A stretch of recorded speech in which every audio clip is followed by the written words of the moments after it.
The airport was in chaos, flights canceled, children crying, and strangers losing hope. When someone scoffed, "He can't help," all eyes turned to a quiet man in the corner. Keanu Reeves stood, smiled, and said, "Then let's set up our own route." What happened next left the entire terminal speechless. Before we continue this incredible story, let us know where you're watching from. If you enjoy stories like this, subscribe to the channel, because tomorrow we have another inspiring story you won't want to miss.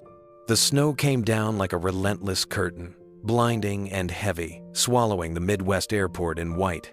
Wind howled against the glass windows of the terminal, rattling the panes as if testing their strength.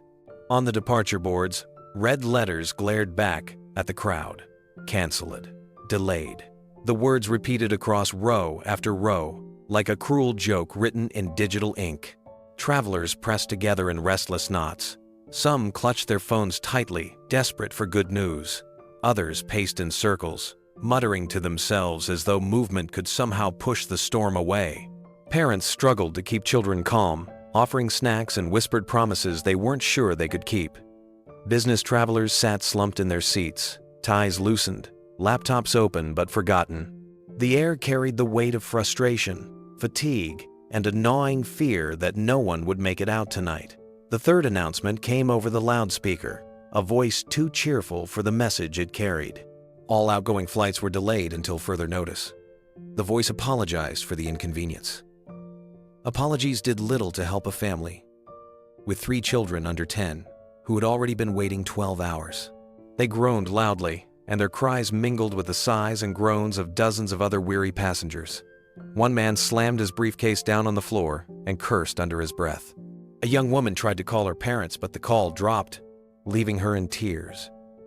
The terminal, usually alive with the rhythm of departures and arrivals, now felt like a prison where time had stopped. The snowstorm outside was merciless, and the cold crept into the hearts of those inside, not from temperature, but from the helplessness of being stuck. Away from the center of chaos, in a quieter corner near an unused gate, a man sat quietly with a book open in his lap. His coat was zipped against the draft, his hair still damp from the snow he had walked through only minutes earlier.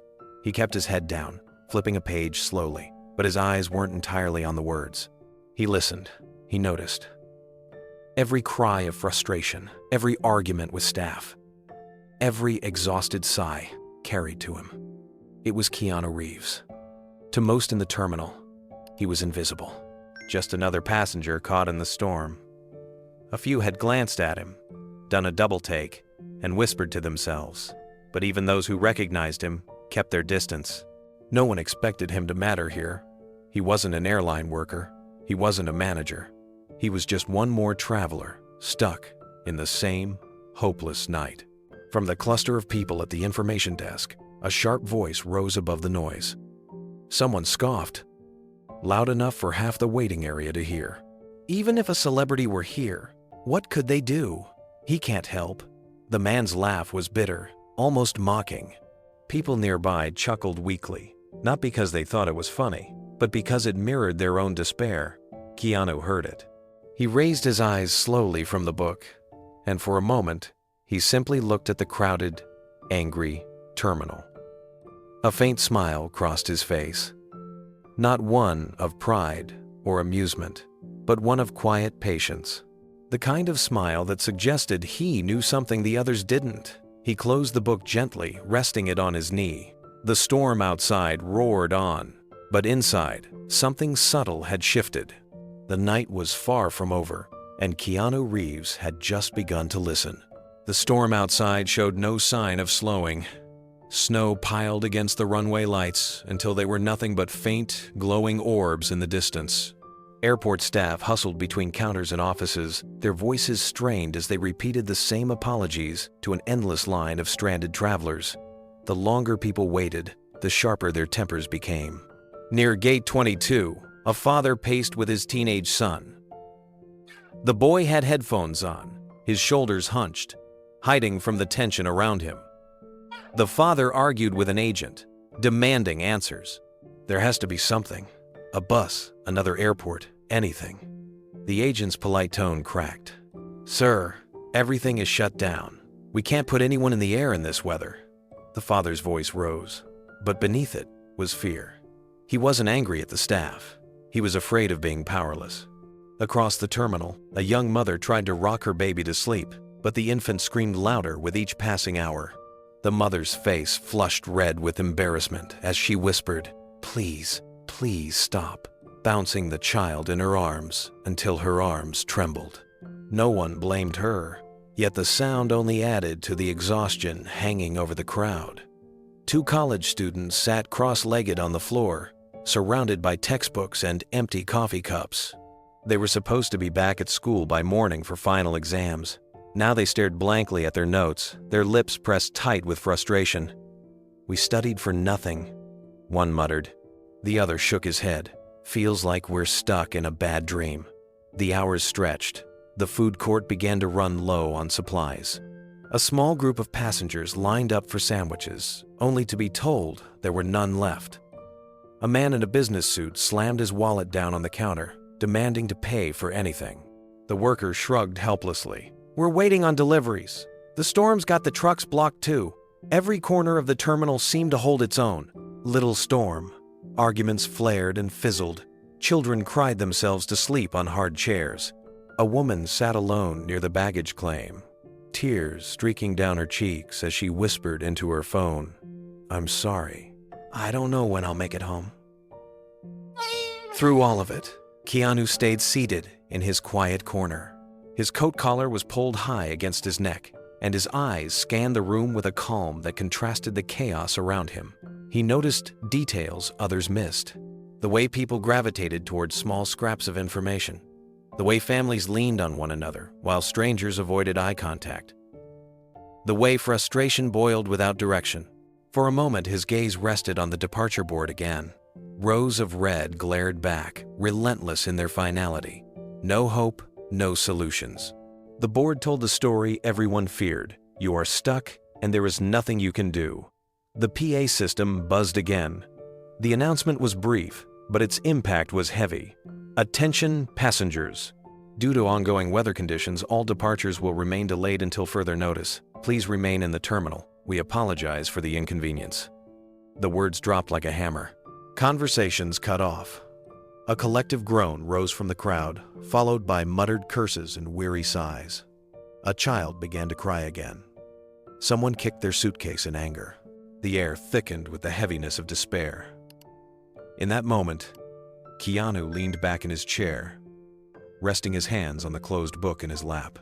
His head tilted slightly, as if he were listening to more than just the noise. He was listening to the silence between it, the unspoken plea that hung over the terminal. People weren't just angry, they were scared. They needed someone to step forward, and though no one knew it yet, the man sitting quietly in the corner was about to change everything. The storm clawed deeper into the night. Snowdrifts pressed against the sliding glass doors, and the sound of plows scraping the runways was faint under the howling wind. The airport, usually a hub of movement and efficiency, had become a cage of frustration. People shifted restlessly in their seats, voices rising in sharp bursts, then fading into tired silence. Near the charging stations, a group of young professionals argued over the last open outlet. "I need to charge for work calls," one snapped. "My phone's dead, and my family's waiting," another shot back. The argument escalated until a security guard stepped in, his patience already thin. The passengers backed off reluctantly, grumbling as though the storm itself had singled them out for punishment. At the far end of the terminal, an elderly couple sat quietly side by side. The woman leaned her head on her husband's shoulder, their hands clasped together. Their flight had been delayed 4 times already, yet they showed no anger. They simply waited, whispering now and then, their calm a fragile island in the sea of anxiety. Keanu's eyes caught them, lingering for a moment. He noticed the stillness they carried, and how the chaos seemed to soften around them. Then came the voice again, the same bitter laugh that had cut through the air earlier.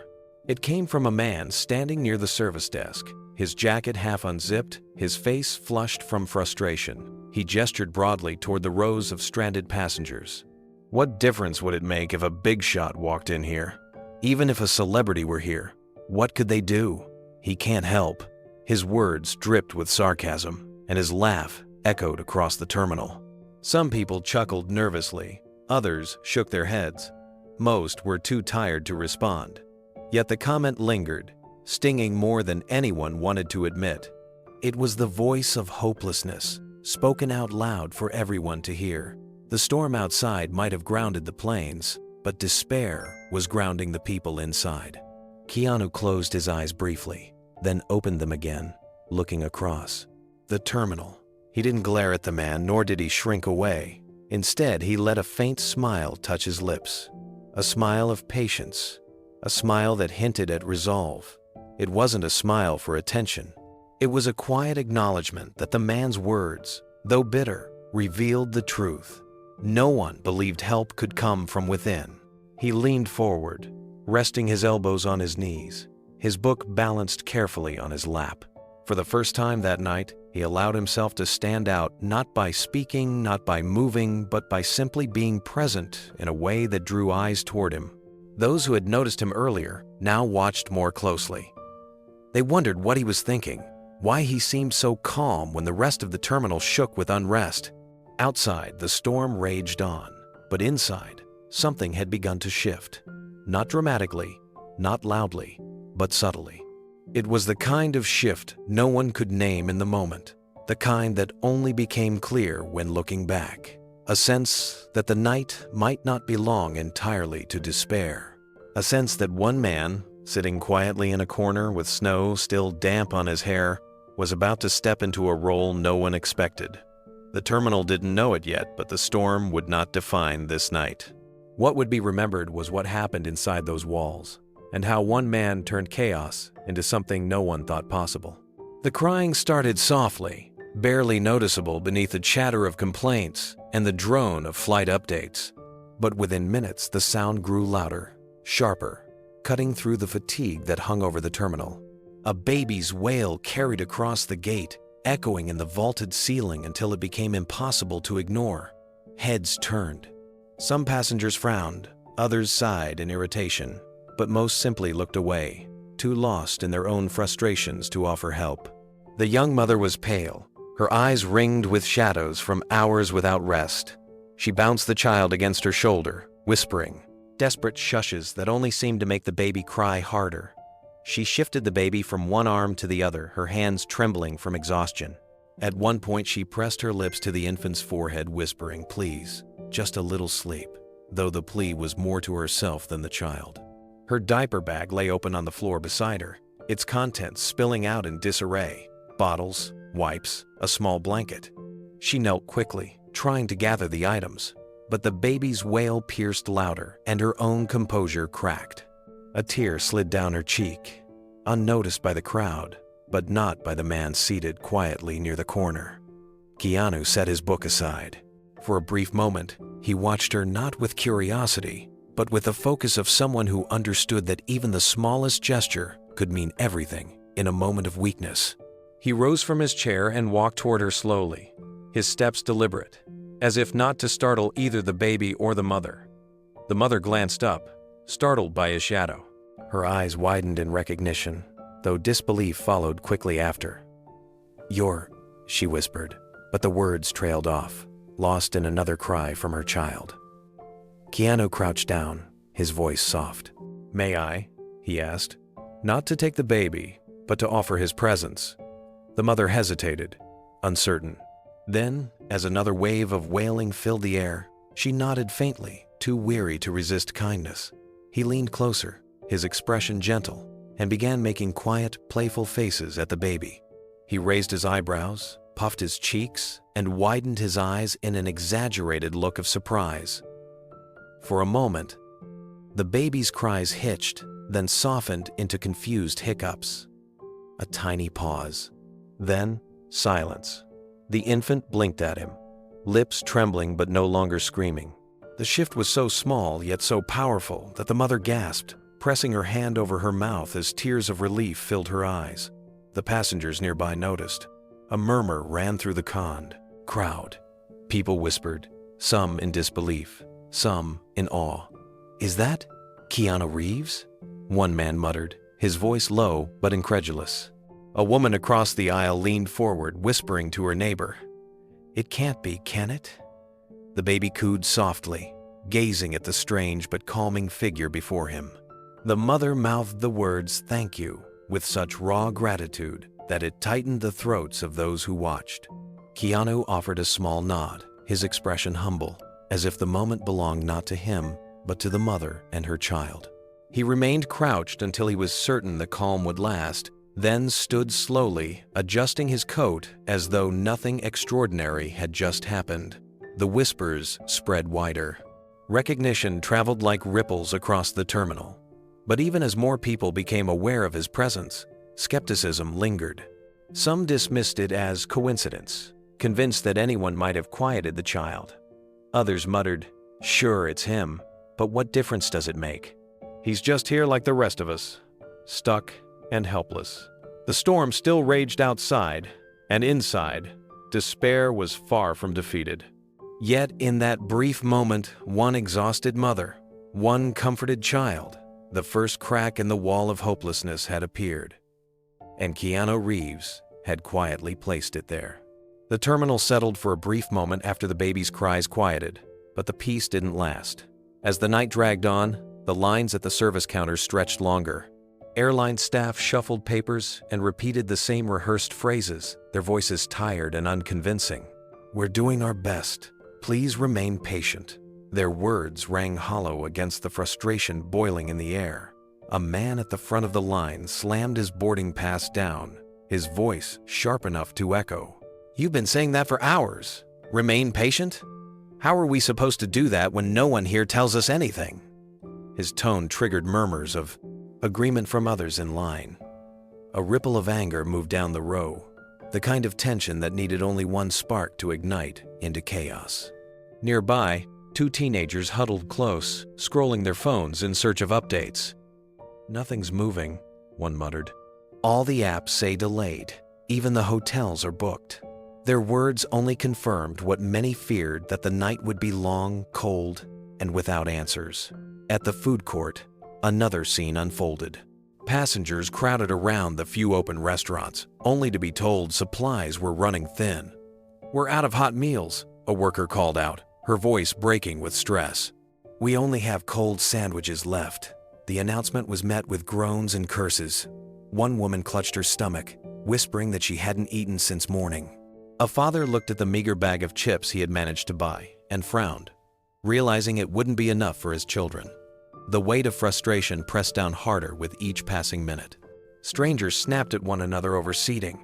Others hoarded charging stations, guarding them as if they were treasures. A man with a thick winter coat even dragged a chair closer to the outlet and refused to move, ignoring the pleading look of a woman whose phone had already died. The storm outside raged, but the real storm was inside, swelling with resentment, hunger, and helplessness. Through it all, Keanu observed quietly. He stood near the corner, his coat zipped tight, scanning the room not with judgment but with careful focus. He noticed patterns others overlooked, the way people clung to scraps of information, the way small acts of selfishness spread faster than kindness, the way despair thickened when no one stepped up to guide them. His eyes lingered on the departure board. The red words glared back at him like a wall. Canceled. Delayed. No light at the end of the tunnel. The whispers about his presence grew. Some passengers pointed, nudging each other. "That's him, isn't it?" a young man said, squinting as if recognition required certainty. A woman beside him replied, "Yeah, it's Keanu Reeves, but so what? He's stuck just like us." Skepticism still clung tightly, as though no one dared to believe someone like him could make any difference. Keanu's gaze moved back to the young mother he had helped earlier. She sat quietly now, her baby resting peacefully against her chest. Relief had softened her features, but exhaustion still shadowed her eyes. Around her, other families struggled, each trapped in their own silent battles. The picture of it all settled into his mind. Something shifted inside him. He had seen this before. Crowds lost in confusion, waiting for someone, anyone, to provide direction. His fingers flexed at his sides, the decision forming quietly, firmly. If no one else would organize this chaos, he would. Keanu shifted his weight, standing taller now. The restless noise of the terminal washed over him, but his mind cut through it, piecing together the patterns others only felt. The chaos wasn't just about canceled flights. It was about the absence of direction. People weren't angry at the weather, they were angry at being left in the dark, at being treated as if their fears didn't matter. He looked around once more. Families clustered together with luggage piled like barricades. College students slumped against the walls, charging cords dangling uselessly from dead outlets. Businessmen argued over rumors of alternative routes that didn't exist. The storm outside raged without mercy, but inside, the storm of uncertainty was worse. A small scuffle broke out near one of the information screens. A man swore loudly, demanding to know why the display hadn't been updated in hours. Another passenger told him to calm down, and soon voices clashed in angry tones. The airline staff behind the counter tried to intervene, but their authority had long dissolved. People no longer believed the official voices. They believed only the despair in each other's faces. Keanu's eyes tracked the commotion until it fizzled out into silence. Then his gaze fell back to the service desk, the unmanned side counter with nothing but a stack of blank paper and a stray marker lying forgotten on its surface. To most, it was useless clutter. To him, it was a tool waiting to be used. The thought formed clearly. If the airport couldn't provide answers, then someone else would have to. He remembered the baby's cries, the exhaustion etched in the mother's face, the hopeless shrug of the restaurant worker, the endless complaints spiraling with no outlet. All of it pointed to the same truth. This wasn't just a storm outside, it was a breakdown of community inside. He stepped back toward his chair and picked up his book, not to read, but to tuck it carefully into his bag. Then he zipped his coat tighter and scanned the room one last time. His jaw set with quiet resolve. The role wasn't glamorous, and it certainly wasn't expected. But leadership rarely announces itself. It comes in moments when no one else will step forward. A whisper passed behind him. "He's really here. That's Keanu Reeves." The voice carried disbelief, even a hint of sarcasm. Another replied, "Yeah, but what's he gonna do? It's not like he can fly the plane." Their words hung in the air like a challenge. Keanu turned slightly, hearing the exchange but not answering. Instead, he let the faintest smile touch his lips, the same kind of smile he had shown when the cynic mocked earlier. Then his expression hardened into something steadier. If no one else was going to bring order to the night, he would. Not because he was famous, not because anyone expected it, but because he couldn't stand by while strangers sank deeper into despair. He had seen enough. The storm outside was far from over. Inside, however, the first true stirrings of leadership had begun, and Keanu Reeves was ready to act. The loudspeaker crackled again, its sterile voice filling the cavernous terminal. "Attention passengers! Due to ongoing severe weather conditions, all flights are delayed until at least 7 a.m. Please remain inside the terminal. We apologize for the inconvenience." The words hit like a hammer blow. The crowd groaned in unison, a chorus of exhaustion and disbelief. Mothers rubbed their temples, fathers cursed under their breath, and children whimpered into their parents' arms. Some passengers threw their hands up, pacing wildly. Others slumped back into chairs, as if the announcement had drained the last of their strength. In a corner near the information desk, a man's patience finally snapped. He shouted above the noise, his voice sharp and desperate. "That's it! We're stuck here! Nothing can be done! They're leaving us to rot!" His anger was raw, and it echoed the silent fear many others carried. Heads turned toward him, not to scold, but to share in the despair he voiced aloud. A wave of murmurs rippled through the crowd, despair taking deeper root. Keanu stood, slowly, deliberately. His height gave him presence, but his voice was what carried weight. Calm, steady, unshaken. He looked not at the man who had shouted, but at everyone else. "What if that's not true?" he asked. His words cut through the noise like a clean blade. Silence fell around him. broken only by the distant howl of wind outside. He waited a moment, letting the quiet settle. Then he spoke again, his tone measured, his eyes scanning the crowd. "What if we set up our own route? We share rooms, we share cars, we share information. Together, we can manage this night without waiting on answers that aren't coming." At first, no one moved. The suggestion seemed too simple, too bold. People blinked at him, stunned not just by what he said, but by the fact that someone had finally said anything at all. For hours, they had been drowning in helplessness. Now, for the first time, someone had thrown them a rope. From the back, a woman whispered, "That's Keanu Reeves."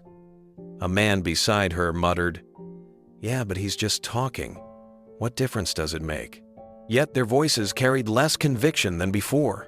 Skepticism was still there, but it was no longer unchallenged. Keanu didn't argue with the doubters. He didn't need to. Instead, he turned and walked with quiet confidence toward an abandoned airline desk. Dust clung to the counter, long since ignored by staff. On the floor behind it sat a stack of flattened cardboard boxes. Keanu pulled one free, set it on the counter, and searched until he found a thick black marker rolling under a chair. He uncapped the marker with a single motion and began to write. The squeak of ink against cardboard drew curious eyes. Letters formed, bold and legible. Available cars. Beneath it, another heading. Hotel rooms shared. A third followed. Need a ride. And finally, food resources. He wrote, with the precision of someone who knew this wasn't just ink. It was structure. It was order. It was hope. Around him, passengers edged closer, their skepticism colliding with a growing sense of curiosity. For the first time all night, they had something to look at, besides the endless red delays flashing on the screens. For a long moment, the only sound was the squeak of the marker as Keanu continued to write. The cardboard board began to take shape, its columns neat and purposeful, standing in sharp contrast to the chaos that had reigned just minutes before. People stared, not quite sure whether to laugh, ignore, or believe. The first to move was a young woman in a faded college sweatshirt. She stepped forward slowly, her backpack sagging against her shoulders. She squinted at the headings, then looked at the marker still in Keanu's hand. "Can I?" she asked quietly. He nodded, offering it to her without ceremony. She bent down and scrawled her name under hotel. Rooms shared. Next to it she added, 2 beds, willing to split with other women. She capped the marker and stepped back, her cheeks flushed with nervous energy. The crowd murmured. Someone near the back whispered, "She's crazy. Who shares rooms with strangers?" But the comment didn't stop the second volunteer, a middle-aged man with silver hair and a sturdy winter jacket. He took the marker, his hand shaking slightly as he wrote under available cars. Beside his name, he scribbled, "SUV, 3 seats, heading south at dawn." The murmurs grew louder. Skepticism clashed with curiosity. A woman holding her toddler leaned toward her husband. "Maybe this could work," she whispered. Her husband frowned, still doubtful, but didn't argue.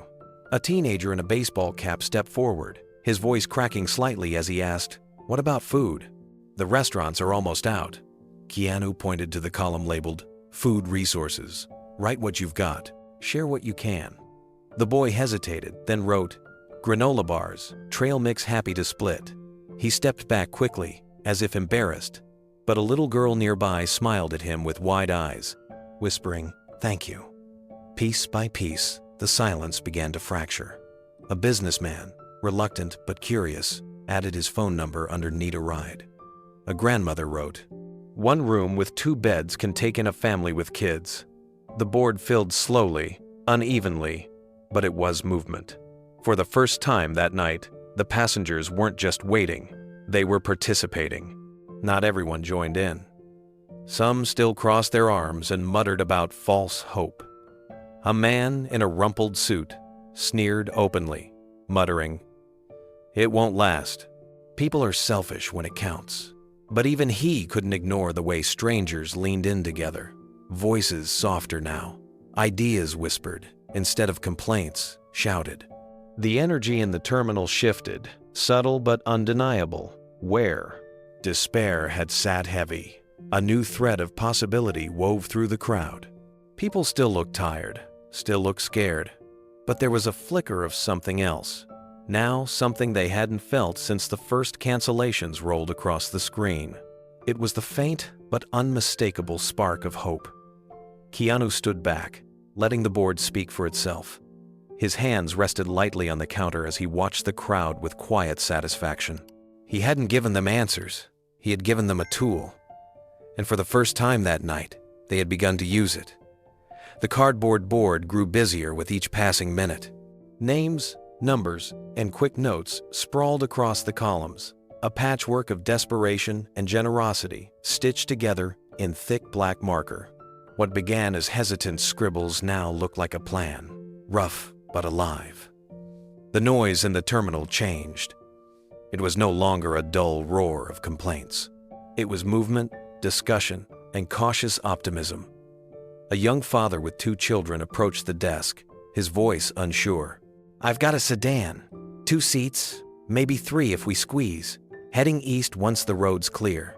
He wrote his name under available cars, glancing at Keanu as if seeking approval. Keanu gave him a nod, firm and reassuring, as though to say, "That's exactly what we need." A soldier in uniform stepped forward next. His boots were scuffed from travel, his duffel bag slung heavily over one shoulder. "I've got a buddy in town with a truck. He owes me a favor. I'll call him in the morning. We can haul some folks." His handwriting was bold, confident. His offer drew murmurs of gratitude from the people around him. The once cynical man in the rumpled suit hovered nearby, arms still folded tight. He muttered something under his breath, but his eyes kept flicking toward the board. He didn't step forward, not yet, but even he couldn't deny the momentum shifting in front of him. Across the room, the mother Keanu had helped earlier clutched her baby close, watching the board with quiet wonder. Her child slept soundly against her shoulder now, the cries of earlier replaced by peaceful breathing. She whispered to another mother beside her, Maybe we'll get through this night after all." Keanu kept moving, not as a celebrity, but as a quiet guide. He encouraged, with nods and small words. He redirected questions to the board instead of himself, teaching the crowd that the answers weren't in him alone, but in what they could build together. Each new entry on the board strengthened the fragile network forming in the middle of the storm. A boy no older than 12 tugged on his father's sleeve and whispered, "Dad, can we share our snacks too?" The father looked at him, then smiled wearily and nodded. Together they wrote under food resources, chips, cookies, juice boxes, happy to share with families. The boy beamed with pride, and others smiled at the simple courage of a child leading by example. The terminal no longer felt like a prison. It began to feel in some small way like a community. People leaned closer to strangers, exchanged phone numbers, and began to make tentative plans. Someone even joked, "We should call this the Reeves board," earning a ripple of laughter that broke through the heaviness. Keanu stood quietly, the marker now set aside, his eyes sweeping across the board that glowed brighter than any departure screen. It wasn't perfect.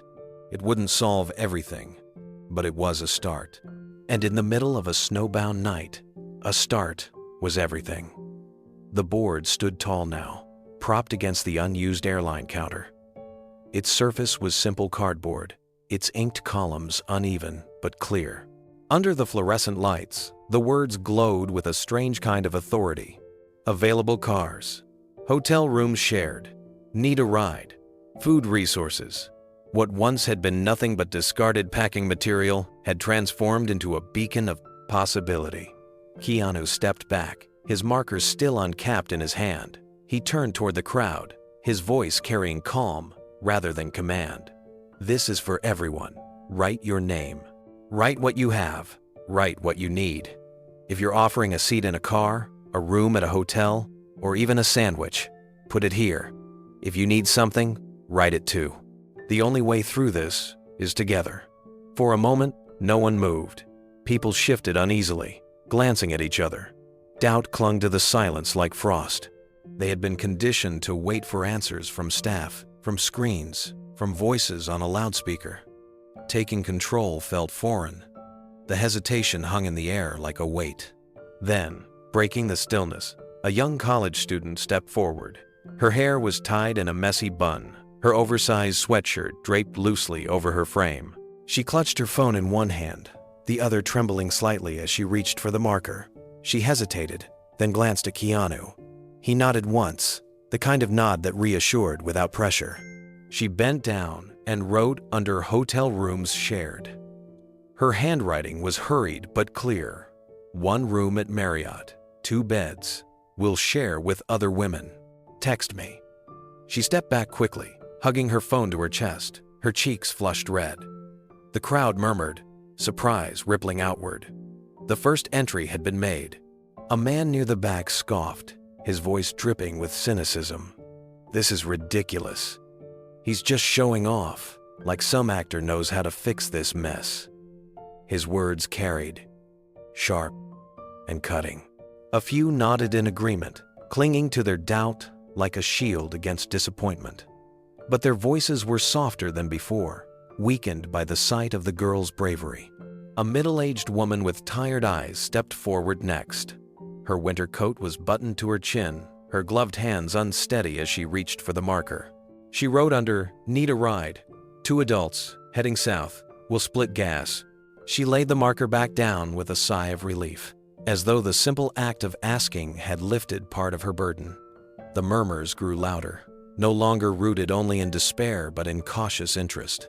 People leaned forward in their seats. A man whispered to his wife, maybe this could actually work. She nodded, her eyes fixed on the growing list. Keanu remained silent, letting the board do the talking. He didn't bask in attention, didn't correct or command. He stood slightly to the side, focused on the flow of names and offers, his presence steady and reassuring. The board was no longer his. It belonged to everyone in that terminal. And though doubt still lingered in some corners, something undeniable had begun to take root.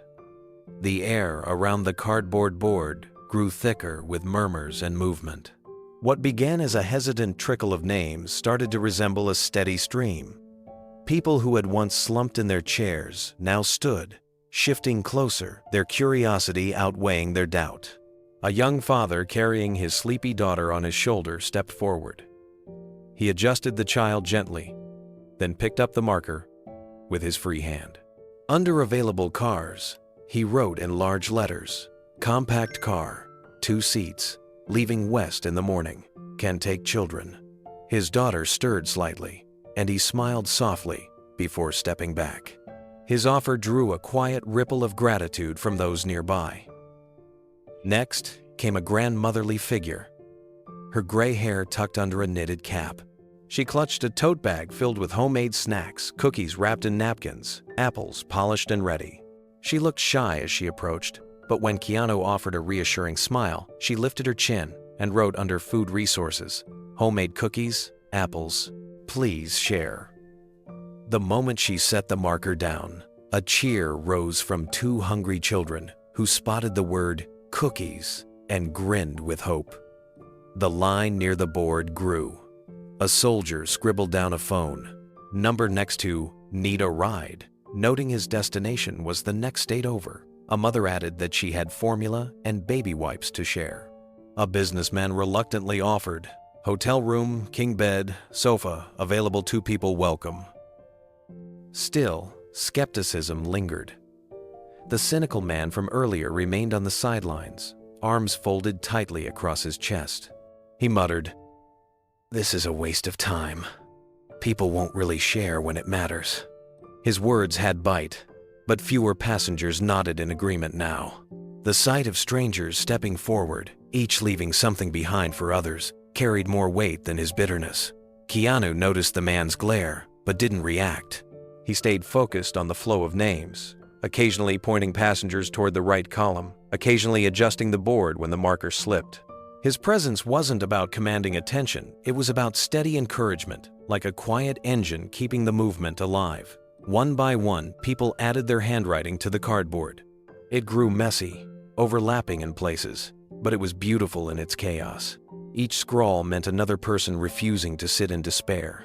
Each name meant another lifeline stretching into the storm. The murmurs began to shift into conversation. Strangers compared notes, checking destinations, swapping phone numbers. A man offered to drive 2 women east, and within minutes, they were laughing quietly about their bad luck as if they had known each other longer than an hour. A boy pointed to the board proudly, telling his mother, "Look, it's working." Relief spread, fragile but real. For the first time all night, people weren't just waiting on a faceless announcement. They had created something of their own, and the weight of helplessness began to lift. The board had become the heart of the terminal, and though doubt still clung in the corners, hope was gaining ground. By midnight, the once empty cardboard board was nearly covered. Ink overlapped in hurried lines, numbers squeezed between names, arrows pointing to new notes scrawled along the margins. What started as 4 clean columns had grown into something organic, messy, but alive. It wasn't perfect, but it worked. Clusters of passengers gathered around, reading the entries aloud. A young man in a parka called out, "SUV heading south, 3 seats left, who's going that way?" Immediately, a small family raised their hands. He waved them over, and they began to exchange numbers with relieved smiles. A teacher who had been stuck alone found a roommate for her hotel, just 2 blocks away. 2 college students, strangers minutes before, realized they lived in the same city and agreed to carpool when the roads opened. The transformation was undeniable. The terminal that had once felt like a prison now buzzed with a cautious but growing energy. Instead of angry complaints, there was the sound of pens scratching, numbers being read aloud, and even laughter breaking through the weariness. People leaned closer to strangers, not with suspicion but with trust. The cynical man, still standing off to the side, shook his head, but his arms had loosened from their tight fold. His eyes betrayed curiosity, even longing, as he watched connections forming all around him. For the first time, he looked less like a man mocking from the outside and more like someone wondering if perhaps he had been wrong.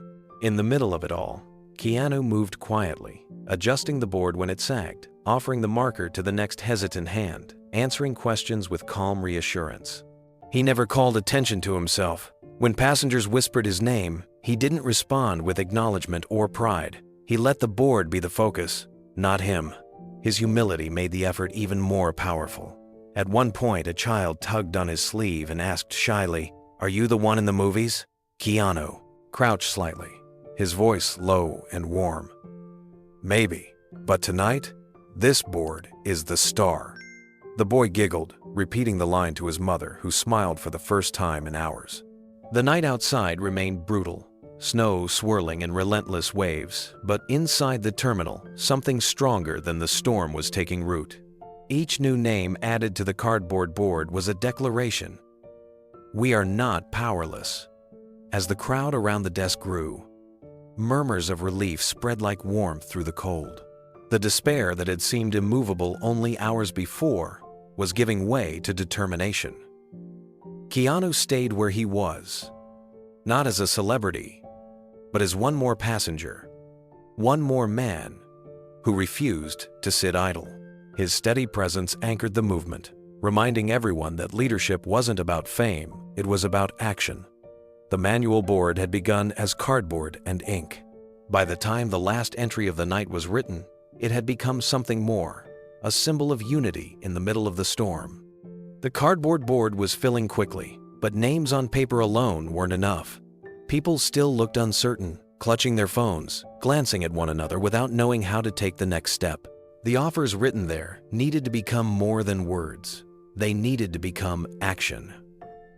Keanu scanned the room, his eyes landing on the car rental counter at the far end of the terminal. A small crowd had gathered there, voices raised in frustration. The clerk behind the desk was explaining for the 100th time that all vehicles had already been taken. The snowstorm had swallowed every option hours ago, and those who arrived late had no choice but to stand in line and hope. Keanu walked toward them, his steps steady, his presence calm. The crowd turned slightly, watching him approach, as if they sensed he was not just another voice ready to argue. He stopped at the edge of the group and spoke clearly, his voice carrying over the tension. "Anyone heading west? Anyone heading south?" The question startled them. For hours, everyone had been asking only when the planes would fly. No one had asked where people actually needed to go. Heads turned toward him, uncertain, but then a man raised his hand. "I need to get to Street Lewis," a woman added quickly. "I'm trying to reach Kansas City," another called out. "South, to Oklahoma." Their voices overlapped, hesitant at first, then stronger. Like water finding a channel. Keanu nodded, his expression encouraging. "Then we can group together, share costs, share rides. If you're heading in the same direction, you don't need to wait alone." The group looked at one another, unsure but intrigued. The idea was obvious in hindsight, yet it had taken someone to say it aloud for it to feel real. Keanu motioned toward the board. "Write it down, but let's also gather here, west over here, south over there." He gestured with his hands, splitting the cluster into sections with gentle authority. Slowly, people began to move. A man carrying 2 rolling suitcases shifted toward the west side. A mother with 2 teenagers followed, dragging backpacks behind them. On the south side, a young couple joined a businessman, their voices already trading ideas about splitting gas. The car rental clerk exhaled, relief softening her features. She leaned on the counter, watching as the crowd began to organize itself, her expression saying what she didn't voice aloud: "Thank you." It was a start, fragile but real. The once chaotic line at the counter was no longer just about frustration. It was about connection, about creating possibilities in a place where none had existed an hour ago. The crowd that had once snarled at the car rental counter was beginning to transform. Instead of waiting for the clerk to deliver answers she didn't have, people were now turning to one another, comparing destinations, weighing options. The clerk herself leaned back against her chair, her shoulders easing as the burden lifted from her. She had been repeating the same helpless script all night. Now someone else was offering solutions. Keanu moved between the forming groups with quiet authority. He didn't bark orders. He asked questions. "How many seats do you have?" He asked a tall man in a heavy coat who had already written his name on the board. "3," the man replied. Keanu nodded, then pointed to a woman with 2 children standing nearby. "Would you be open to taking them?" The man hesitated, then glanced at the children clinging to their mother. His expression softened. "Yeah, we'll make it work." Nearby, 2 college students explained they had secured a small rental before the storm shut everything down. "It's not much," one admitted. "Tiny hatchback." Keanu smiled at them. 2 seats is 2 lives that don't have to sleep on the floor tonight. Write it down. Make it count. Encouraged, the students added their names proudly under available cars. As the group shifted and grew, the mood inside the terminal shifted as well. The sharp edges of panic dulled into something calmer, something resembling cooperation. People still looked tired, but they no longer looked completely defeated. Then a sound broke through the hum of voices, the rumble of a snowplow outside. Its bright yellow lights cut through the snow as it crawled across the tarmac, pushing great mounds of white aside. The plow slowed as it neared the terminal entrance, and the driver, a burly man in an orange reflective jacket, stepped inside for a brief break. He stomped the snow off his boots, his breath puffing in the frigid air, and looked around at the strange scene unfolding. Keanu spotted him instantly and approached. "Are you local?" he asked. The man nodded, clearly surprised to be addressed by a face he recognized. "Yeah, got to keep the runways clear, though tonight it feels pointless." Keanu's voice was steady. "Any chance you could take a couple of stranded folks to a motel nearby? Just 2 seats." The plow driver rubbed his chin, glancing at the weary faces scattered across the terminal. After a moment, he shrugged. "Yeah, I can swing it. I've got to head back out anyway. 2 people? No problem." Relief spread through the small crowd that overheard. Keanu walked him to the board and wrote it down himself. "Snowplow driver, 2 seats to motel." He capped the marker and turned back to the passengers. Who's ready to go first? A young woman raised her hand timidly, her grandmother beside her clutching a cane. "We'll go," she whispered. The driver nodded and motioned for them to follow. As they walked toward the exit, murmurs of gratitude filled the air. Even the smallest victory felt monumental. The board had been the beginning. Now, the carpool plan was coming alive. The storm still howled outside, but inside the terminal, strangers were finding ways home together. Momentum carried forward quickly. The first carpool had been set, and with that, the ice was broken. Around the board, groups began to cluster with a new sense of purpose. People leaned in close, comparing destinations, jotting numbers onto scraps of paper, even mapping routes on their phones, despite the patchy service. A businessman with a laptop bag slung over his shoulder spoke to a young couple headed the same way. "My hotel voucher's useless, but my sedan's got room for two. If we split the cost of gas, we can leave together once the plows clear the main road." The couple agreed instantly, relief softening their tired faces. At the westbound group, a farmer heading home offered the back of his pickup to carry luggage. "Not comfortable," he admitted, "but better than leaving it here." The passengers laughed, grateful even for that small piece of practicality. Keanu moved through the knots of travelers, offering a steady presence.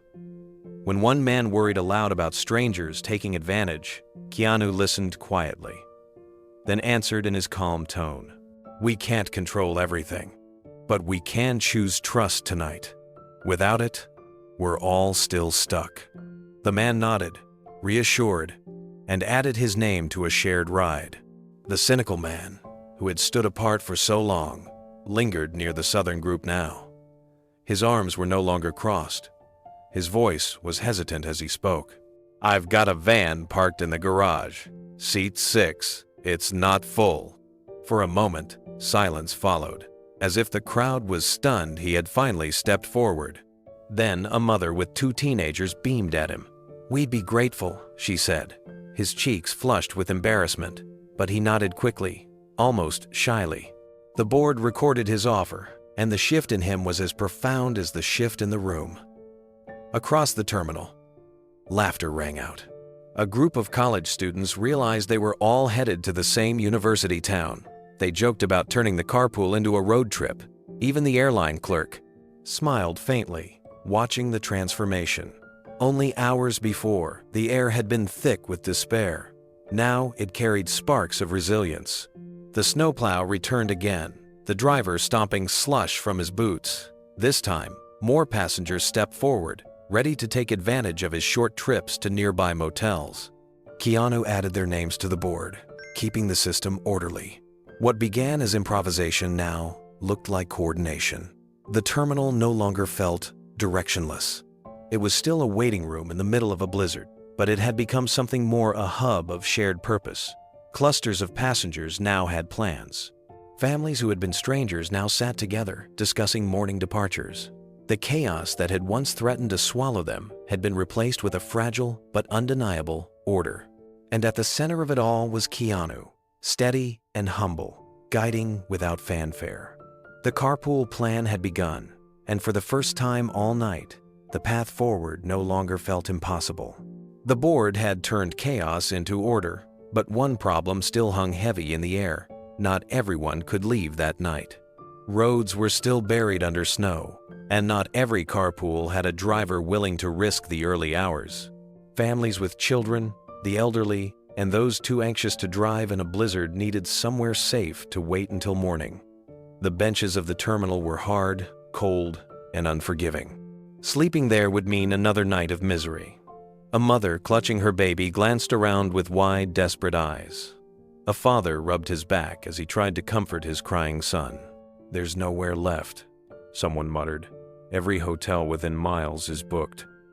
The words spread quickly, and with them, the mood of the crowd sagged once again.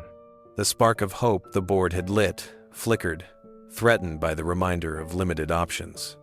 Keanu watched quietly, his brow furrowed in thought. He knew they needed more than carpools and snacks. They needed real rest, a chance to close their eyes without fear of missing the next announcement or being shaken awake by exhaustion. His gaze shifted toward the row of payphones mounted on the wall. Most people had walked past them without a second thought, their eyes glued to their dead or dying cell phones. But Keanu's mind was already moving. He walked over, picked up the receiver, and fed a few coins into the slot. The metallic clink echoed faintly. He scanned a tattered phone book hanging beneath the phone and flipped through pages until he found the listings for nearby hotels. His fingers paused on one. Hotel Lakeside. He lifted the receiver to his ear and dialed. The phone rang. Once, twice, then a tired voice answered. Hotel Lakeside. This is Marjorie at the front desk. Keanu's tone was calm, but carried quiet strength. Good evening, Marjorie. This is Keanu Reeves. I'm calling from the airport. We've got dozens of stranded families here. Children, elderly, people with nowhere to go. I know the storm has made things impossible, but I'm asking if there's any way you can reopen a block of rooms, even at a discount, just for tonight. There was silence on the line, as if the woman were weighing whether she'd heard him correctly. Finally, she sighed. Sir, we've been full since 6. We turned people away for hours. I don't think we can. Keanu cut in gently, his voice warm but firm. Marjorie, I understand, but I've seen these families. They can't spend another night on this floor. If you can do anything at all, it will make all the difference. Even a handful of rooms. I'll make sure people respect the space. I'll make sure it doesn't turn into chaos, please. Her tone softened, touched by his sincerity. You said Keanu Reeves? Yes, he replied simply.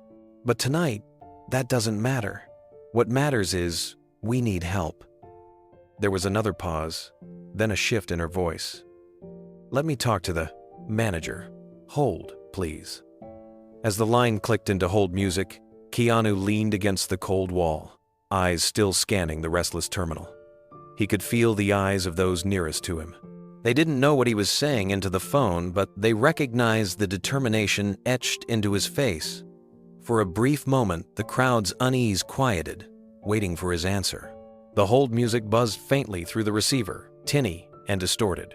Keanu waited with the same calm patience he had shown all night, but inside, he knew how critical this moment was. If the hotel agreed, families would finally have relief. If they refused, exhaustion would deepen and despair might return. After a long minute, another voice came on the line. It was firmer, older, carrying authority. This is Robert, night manager at Hotel Lakeside. I understand you're calling on behalf of the airport passengers. Yes, Keanu said. His voice was steady, low enough to avoid drawing too much attention, yet strong enough to carry conviction. There are families here who've been stranded for more than 12 hours. Parents with small children, elderly couples with nowhere to sleep. I'm asking if you can reopen even a block of rooms. People can share. We don't need luxuries, just shelter. The manager sighed heavily. Mr. Reeves, we've been at capacity since early evening. My staff is stretched thin. Even if I wanted to, we don't have housekeeping ready for a full turnover. Keanu leaned against the wall, closing his eyes for a second before answering.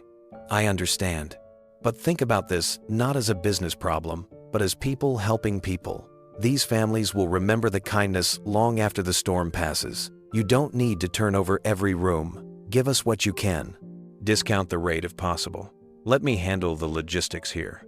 I'll make sure the right people get through. There was silence, the kind that came when someone was truly considering, not dismissing. Finally, the manager spoke again, slower this time.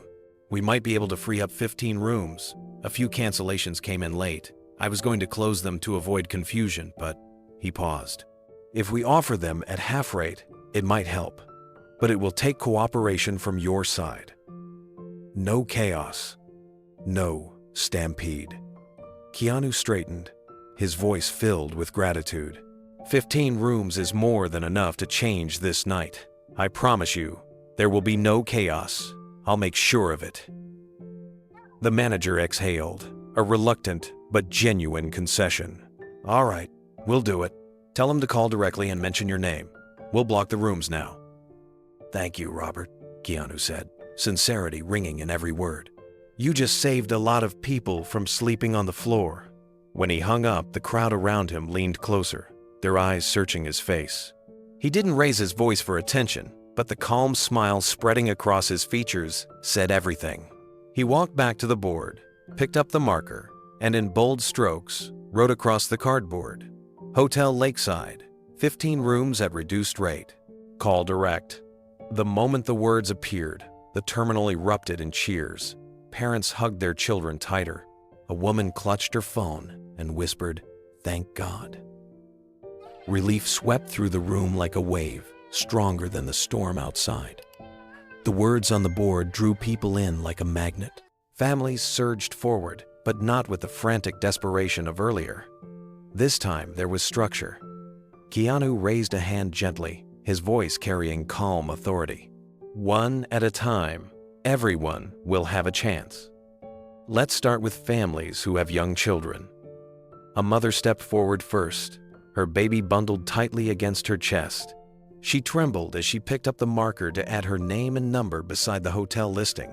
"Thank you," she whispered to Keanu, her eyes glassy with relief. Behind her, a father with 2 teenagers added his details, murmuring, "We'll share a room if needed. Just somewhere to lie down." One by one, the names filled in, each stroke of the marker easing the burden that had weighed on them since the storm began. Every new name was met with quiet applause from those nearby, as if the act itself had become a victory. At the edge of the crowd, a man in a worn flannel jacket hesitated. His face was lined, his hands rough, but his eyes betrayed deep exhaustion. He finally stepped forward, adding his name to the list. As he set the marker down, his voice cracked. "I didn't think I'd see my kids sleep in a bed tonight." He turned to Keanu, shaking his hand firmly, tears brimming. "You just saved us from sleeping on the floor." The gratitude was contagious. A grandmother clutched Keanu's arm and whispered, "Bless you." A boy no older than 10 tugged his mother's sleeve and pointed at Keanu, whispering, "He's like a coach. He tells everyone what to do, but nicer." His mother smiled through tears and nodded. The energy inside the terminal shifted again, this time more profoundly than before. Where there had been despair, there was now a sense of triumph. Families gathered their belongings with new purpose. Phones pressed to their ears as they called the hotel directly. Some held hands as they walked toward the exit, the snow outside no longer quite as frightening now that a destination awaited them. Keanu stayed near the board, steady and grounded. He watched as the list grew, ensuring the system remained fair, stepping in when voices grew too loud, reminding everyone to breathe, to share, to wait their turn. He never raised his voice, never demanded attention, but the order in the room held because of him. By the time the 15th name was added, the relief in the terminal was undeniable. The storm still howled outside, but inside, warmth had returned.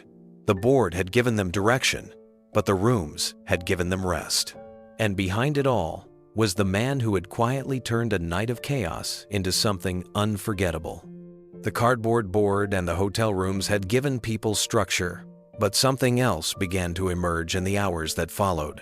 The sharp edges of stress dulled, and for the first time all night, passengers looked at one another not just as obstacles, but as companions in the storm. It started small. A young woman with a backpack full of travel snacks stepped forward, holding out a handful of granola bars. "Anyone want one?" she asked, her voice tentative. A boy with tired eyes and an empty stomach reached for one, his face lighting up as if she had offered him gold. She smiled nervously, then began passing the bars around. Keanu noticed. He walked over and accepted one with genuine warmth. "Thank you," he said softly, looking her in the eye.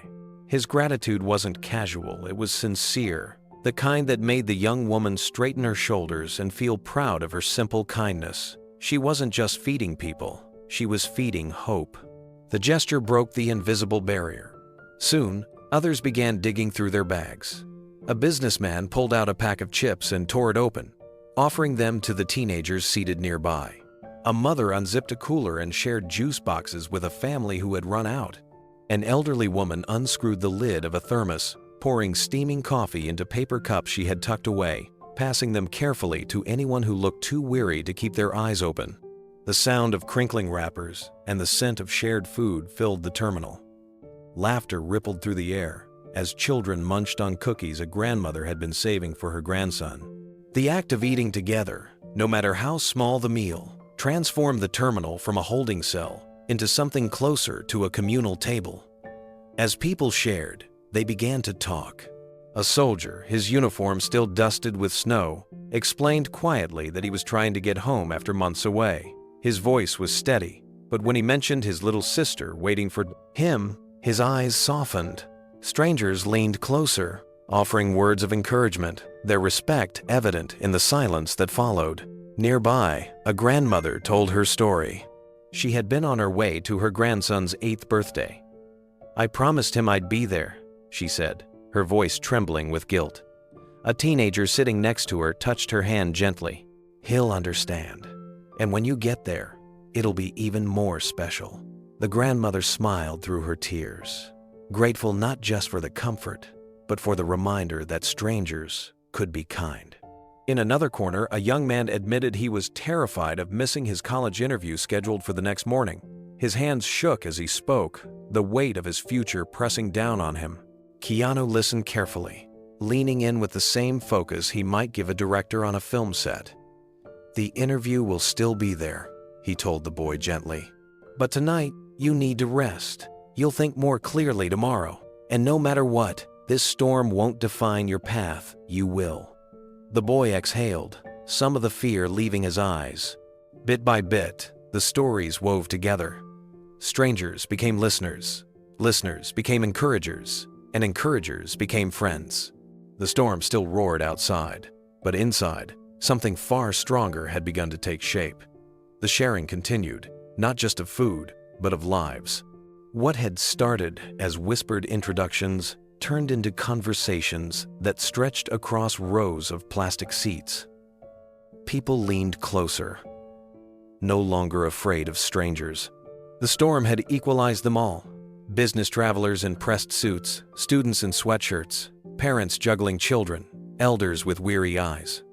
In that waiting room, their stories carried the same weight. A middle-aged man with a graying beard spoke about the job he had lost earlier in the month. His voice was rough, but when he explained that he had been flying out for an interview, the silence around him was heavy with empathy. "I thought tonight was just another failure," he admitted. "But maybe this is a reminder to keep fighting." The people near him clapped softly, not out of pity, but out of genuine support.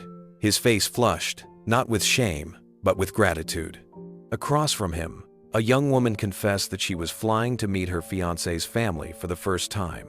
"I was terrified already," she said, laughing nervously. "Now I'm going to show up a day late and probably looking like a disaster." The group chuckled with her, someone assuring her that families cared more about honesty than perfection. Even the cynical man cracked a small smile at her words. The grandmother who had spoken of her grandson's birthday began telling stories about him. His love for dinosaurs, his habit of hiding toys in his mother's shoes. The children nearby laughed along, their own exhaustion momentarily forgotten. When she pulled a small, wrapped present from her bag and showed it to them, they gasped with delight. "I'll save it until I see him," she said, her voice tender. "It'll mean more then." Keanu stayed close, not dominating the conversations, but weaving gently among them. He asked questions with real interest, listening as if each story mattered as much as the next. When the soldier spoke again, sharing how he had missed 2 Christmases with his family, Keanu rested a hand on his shoulder, silent but steady, a gesture that carried more comfort than words. The young man worried about his college interview drifted into conversation with the businessman who had earlier offered a car ride. To everyone's surprise, the man revealed that his own daughter had faced similar nerves years ago. "She thought the world would end if she messed up," he said. "It didn't. She found her place anyway. You will too." The boy nodded slowly, the advice sinking in deeper than he expected. Laughter rang out when one of the college students joked about their carpool turning into a snowed-in road trip movie. "We've already got the celebrity cameo," he said, gesturing toward Keanu. For a moment, The entire group chuckled together, the storm outside momentarily forgotten. Keanu only smiled, shaking his head, content to let the laughter belong to them. The camaraderie was no longer fragile. It was real, binding strangers together in the middle of a frozen night. The airport terminal, once filled with stress, now held something that looked and felt remarkably like community. The terminal had changed its rhythm. What once had been restless pacing and sharp voices was now the hum of people sharing snippets of life, cups of coffee, bags of chips, and most of all, their time. The tension of the evening had given way to something warmer, something unexpected in the sterile brightness of an airport waiting area. A man in his early 30s told of returning from his father's funeral. His voice broke as he spoke, the grief still raw, and for a moment the group around him grew quiet, listening with respect. A woman beside him reached for his hand, squeezing it gently. "You're not alone tonight," she said, and the words carried weight in a room full of strangers who had begun to feel like companions. Another passenger, a teacher, spoke of the students she had left behind in another state. "They were supposed to perform their holiday play tomorrow," she said with a wistful smile. "I promised I'd be back in time. Now I'll miss it." A little girl curled up next to her whispered, "You can tell us the story instead."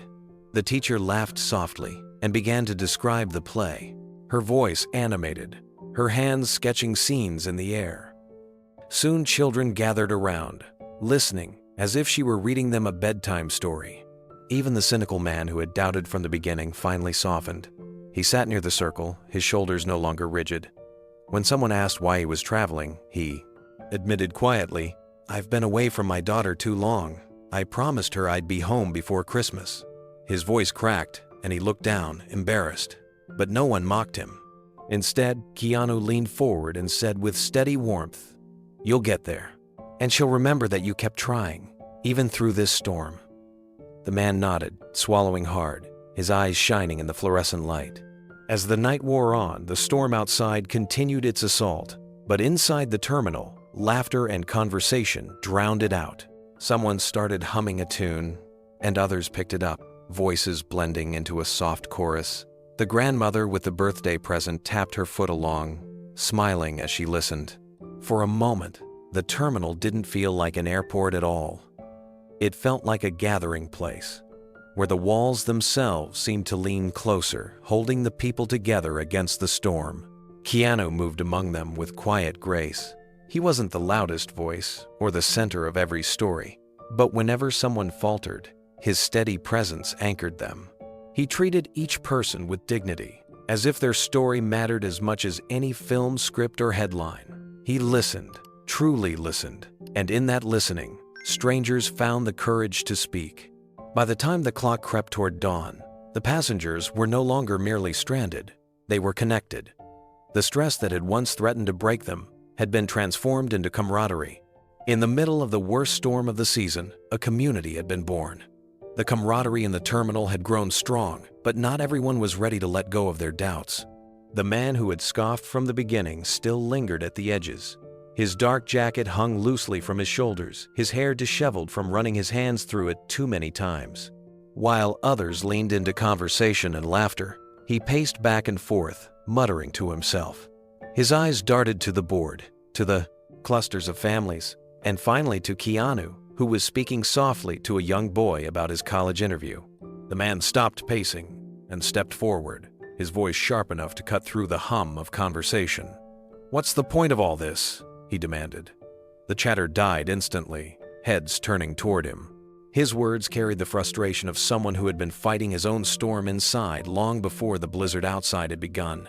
"You think this will change anything? You're just an actor trying to look like a hero. None of this matters when the roads are frozen and the flights are still canceled." The words landed heavily, breaking the fragile calm. Some passengers looked down, as though afraid the old despair might rise again. Others glared at the man, anger simmering in their eyes, for daring to tear down what they had built together. The mother with the baby held her child tighter, as if protecting him from the bitterness. The soldier crossed his arms, his jaw tightening. Even the grandmother with the birthday present shook her head slowly, disappointed. Keanu didn't flinch. He turned calmly toward the man, his expression steady, not defensive. His voice was measured, quiet, but strong enough for everyone to hear. "I'm no hero," he said. The words hung in the silence, plain and unadorned. He let them settle before continuing. "I just don't like to see people left behind."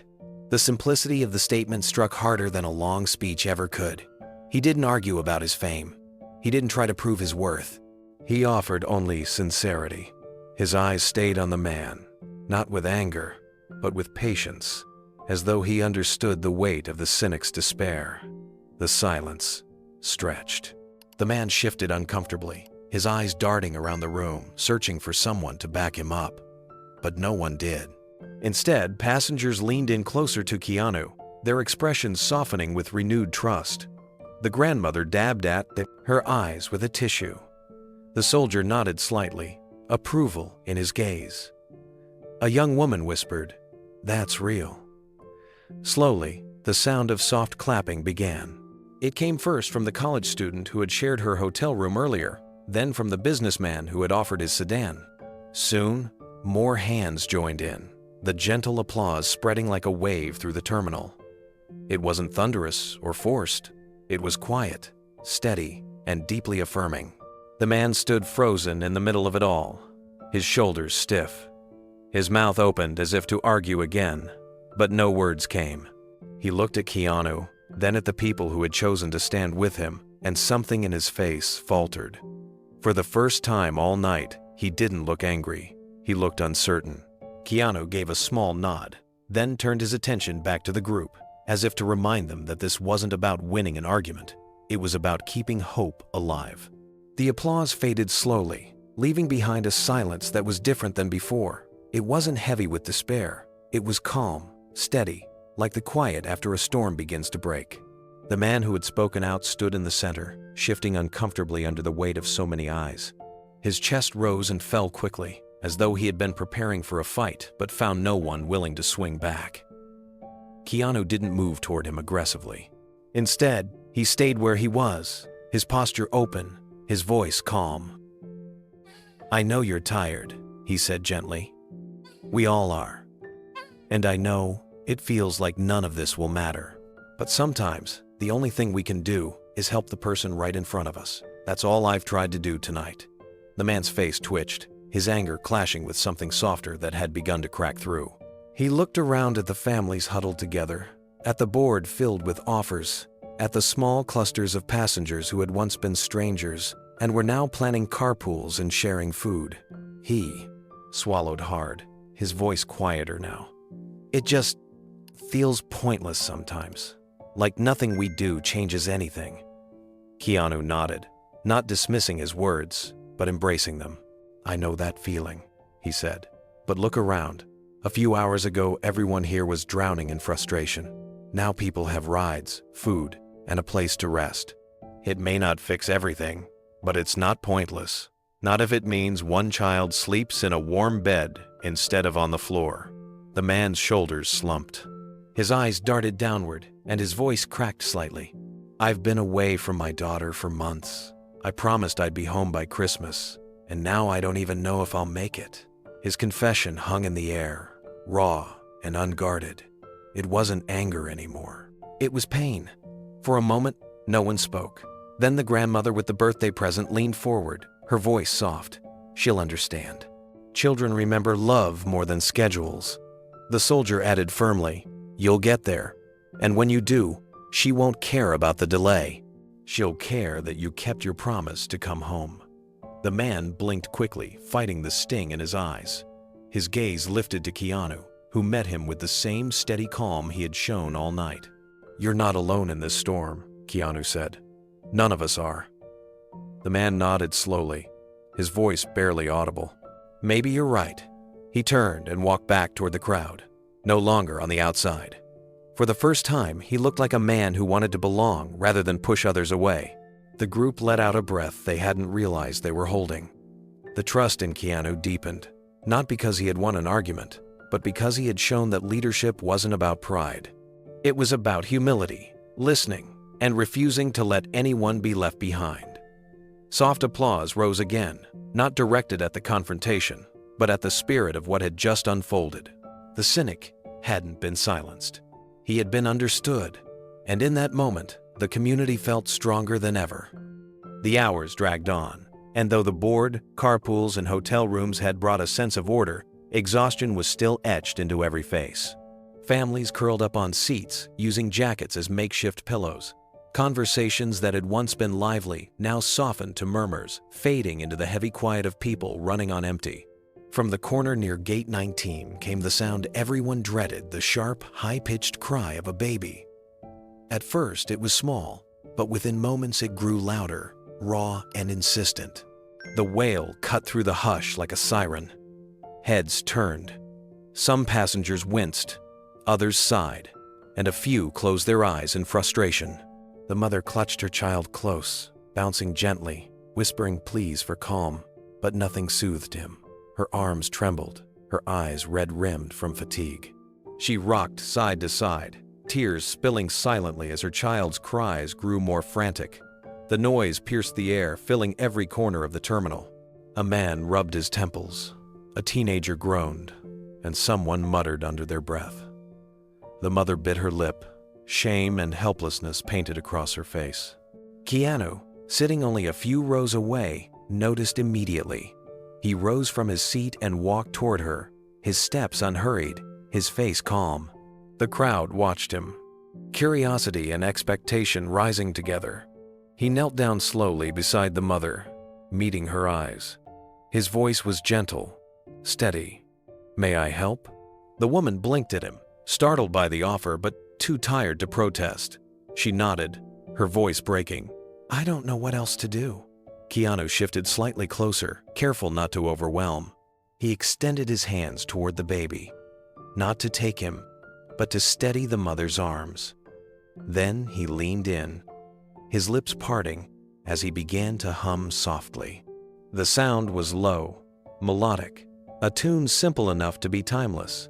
It wasn't polished, wasn't grand, but it was steady, like a heartbeat in the middle of chaos. The baby's cries hiccuped, then wavered.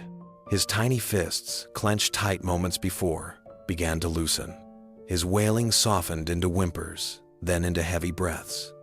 Within minutes, the noise that had filled the terminal faded into silence. The baby's eyelids fluttered, then closed, his small chest rising and falling in rhythm with the tune. The mother gasped, covering her mouth with her hand, as tears spilled freely down her cheeks. Relief washed over her face like sunlight breaking through clouds. "Thank you," she whispered, her voice trembling with gratitude. She looked at Keanu as though he had lifted a weight she had been carrying alone for far too long. Around them, the terminal had fallen completely silent.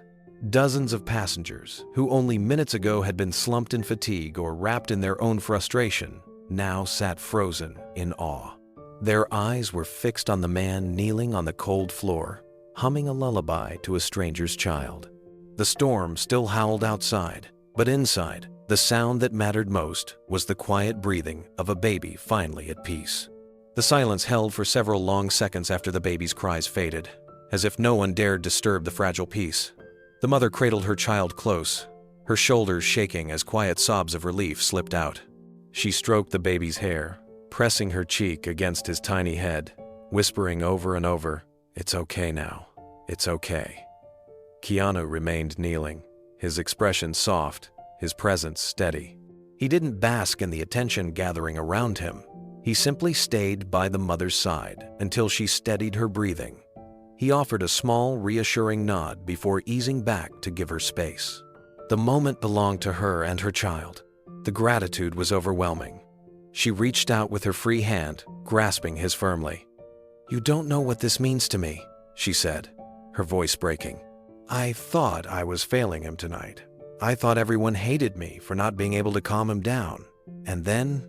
She trailed off, unable to finish, tears streaming freely now. Keanu squeezed her hand gently. "You're not failing. You're carrying more than most could bear. You just needed a moment of rest." His words were quiet, but carried a weight that pressed into the hearts of everyone listening. From the rows of seats, a sound rose soft, hesitant, clapping.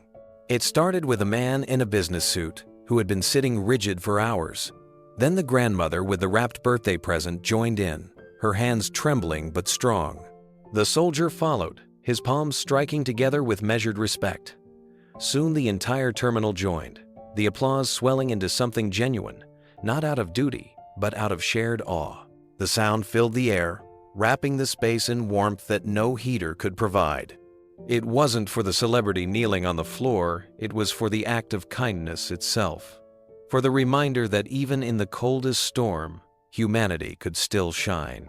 The mother buried her face in her baby's blanket, overwhelmed, while strangers leaned closer to whisper words of comfort. "You're doing amazing. You're not alone. He's safe now." Their voices blended with the applause, weaving a tapestry of support around her. Keanu rose slowly, his movements unhurried, his head slightly bowed as if he wanted to deflect the spotlight. Yet the people around him couldn't stop staring, their eyes filled with gratitude and something deeper respect. He wasn't just the man they recognized from movie posters. In that moment, he was one of them, another weary traveler who chose compassion over indifference. The applause ebbed gradually, replaced by a profound stillness. No one returned immediately to their phones or their pacing. Instead, they lingered in the shared silence, savoring the warmth of what they had just witnessed. For the first time all night, the terminal felt less like a place of waiting and more like a community united by something bigger than their own struggles. The storm outside remained relentless, but inside, the act of a lullaby had done what even the loudest announcements and the boldest plans could not. It had softened hardened faces, healed strained nerves, and reminded everyone that kindness could turn despair into hope. And as the baby slept peacefully in his mother's arms, the waiting area of Gate 19 glowed with a warmth that no snowstorm could extinguish. The storm raged on outside, but inside the terminal, the night had settled into a rhythm of uneasy rest. Families leaned against one another, bundled in coats. Children slept curled across their parents' laps. A few conversations lingered in low tones, while others had drifted into silence. The hours stretched thin, and exhaustion weighed heavily on every pair of shoulders. Keanu sat among a small group near the gate's windows. The glass trembled with the force of the wind, streaked white with snow, but the people gathered there barely noticed. They had lived through the chaos, the confusion, and the cynicism. Now, what remained was a fragile calm. Among the group was a young man with a guitar case propped beside him. He had carried it awkwardly through the evening, as though unsure whether to open it in the midst of all the tension. Now, with the quiet hanging in the air, he looked around hesitantly before unlatching it. The soft click of the case echoed, drawing a few curious glances. He pulled out the guitar, its wood scratched and worn, and plucked a few tentative strings. The sound was rough, but warm, like a fire crackling to life. He strummed gently, trying out chords, but his fingers shook with nerves. Then he looked at Keanu, almost sheepishly. "You play, don't you?" The words weren't shouted, just spoken in the hush of the group, but heads turned anyway. Keanu smiled faintly, leaning forward. "A little," he admitted, his tone humble. The young man extended the guitar toward him. For a moment, Keanu hesitated, his eyes flicking across the group, but the expectant looks on their faces told him what he needed to know. He reached out, took the guitar carefully, and settled it into his lap. He strummed once, the sound soft but sure. Then again, his fingers finding their place more confidently. He glanced up, and with no introduction, began to play a tune, an old folk melody. The kind that carried echoes of campfires and long roads. His voice followed, low and unpolished, yet full of sincerity. The first notes drifted through the waiting area. People stirred, lifting their heads from jackets and bags, drawn by the unexpected sound. His voice was not that of a polished performer, but that was what made it powerful. It was real, raw, unpretentious. The kind of voice that belonged not on a stage, but among weary travelers who needed something familiar to hold on to. The soldier nearby leaned back, closing his eyes, his expression softening as the tune pulled him in. The grandmother with the birthday present hummed along under her breath. A child sitting cross-legged on the floor swayed gently to the rhythm, her eyes shining with wonder. Then, as Keanu reached the chorus, something remarkable happened. A passenger across the aisle picked up the melody and began singing quietly.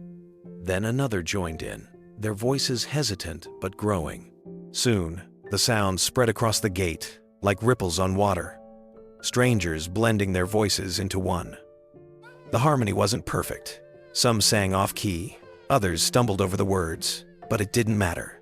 What filled the terminal was more than music. It was unity. Fear, frustration, and fatigue melted into the simple act of singing together. Keanu kept strumming, his voice steady, encouraging, grounding the moment. His eyes lifted briefly, scanning the room, and for the first time all night, every single person seemed connected. Not by their flights, not by their frustrations, but by something deeper shared humanity. The sound grew richer with every verse. At first, it was only a handful of voices, but then more joined, weaving layers into the melody. Men and women who had never met before found themselves harmonizing, their voices rising and falling together. The terminal, once filled with groans of frustration and cries of exhaustion, now pulsed with song.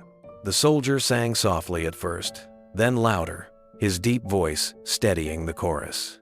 The grandmother swayed with her hands folded in her lap, her eyes glistening as she sang the words she hadn't thought about in years.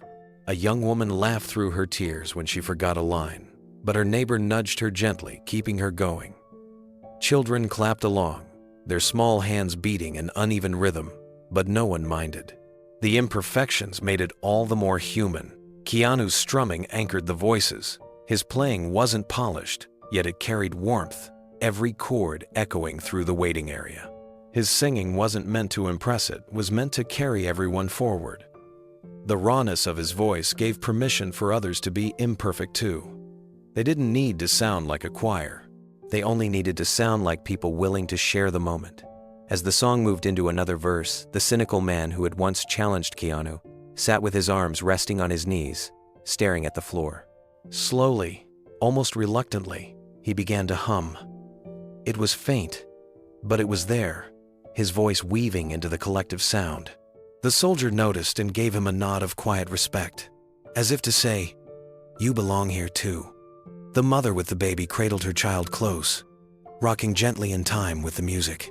Her tears were no longer of exhaustion, but of peace. The baby slept soundly, undisturbed by the voices around him. For her, the song was more than a tune. It was reassurance that she was not alone in carrying her burdens. By the time the chorus came around again, nearly everyone was singing. The voices filled the terminal, rising above the hum of fluorescent lights and the distant howl of wind.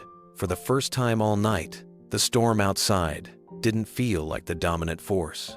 What mattered was the warmth inside. When the final strum echoed and the last note lingered in the air, silence followed, deep, reverent silence. People looked at one another, eyes shining, smiles trembling on lips. Then, as if on cue, applause burst out. It was louder than before, genuine and overflowing, not just for Keanu, but for everyone who had taken part. Keanu lowered the guitar, giving a small, humble bow of his head. He didn't need to say anything. The song had spoken louder than words ever could. The passengers, strangers no longer, sat together with the glow of something rare and unforgettable. In the middle of a snowbound night, in a frozen terminal, they had found something greater than shelter. They had found each other. The night stretched long, but at last, dawn began to creep through the frosted windows of the terminal. The first pale light of morning bled into the sky, softening the harshness of the storm. Snow still blanketed the runways, but the worst had passed. Inside, the passengers stirred, blinking against the new day with tired but calmer faces. One by one, groups began to peel away. A cluster of college students, laughing quietly among themselves, grabbed their bags and headed out toward the parking garage, where their small hatchback waited. They waved to the others, promising to text when they reached their town safely. A businessman checked his phone, nodded at a weather update, and gathered his 2 new travel companions. Together, they trudged toward the sliding glass doors, united by plans they never would have made alone. The families who had secured rooms at Hotel Lakeside shuffled out as well, bundled in coats, the children rubbing sleep from their eyes. Some had only caught a few hours of rest, but it was enough to restore a sense of dignity. Parents clasped Keanu's hand on their way out, whispering thank yous that were too choked with emotion to stretch into full sentences. He accepted each one with a gentle nod, never lingering long enough to make them feel like they owed him more. Even those who remained behind no longer looked like stranded travelers. The terminal, which had once been filled with the heavy air of despair, now felt lighter, almost like a village that had weathered a storm together. People lingered near the manual board, pointing at the scribbled names, phone numbers, and messages written in messy ink. Some added new notes. "Thank you for the ride. We made it to the motel safely. See you on the road." Others simply wrote, "Bless you," or "We won't forget this night." The cardboard, bent at the corners and stained with ink smudges, stood as a testament to what strangers could build when everything else fell apart. It wasn't just a board anymore. It was a record of trust, of shared struggle, of people refusing to let fear win. Keanu stood back, watching quietly as passengers read the board and smiled to themselves. His coat was still zipped up, his hair still slightly damp from the melted snow that had seeped in hours before, but he looked at peace. The exhaustion in his eyes was undeniable, yet so was the quiet pride. Not pride in himself, but in the people around him. They had done this together. A small tug on his sleeve pulled him from his thoughts. He looked down to see a boy no older than 7 holding out a crumpled piece of paper. The child's cheeks were flushed from sleep, his mittened hands clutching the drawing with determination. "I made this for you," the boy said shyly. Keanu crouched to his level, unfolding the paper carefully. On it was a crayon drawing of a plane flying through a sky of bright yellow sunshine. Thick blue lines showed the storm clouds pushed to the side, and in the middle of the plane, a stick figure with messy black hair smiled from the window. Keanu's eyes softened.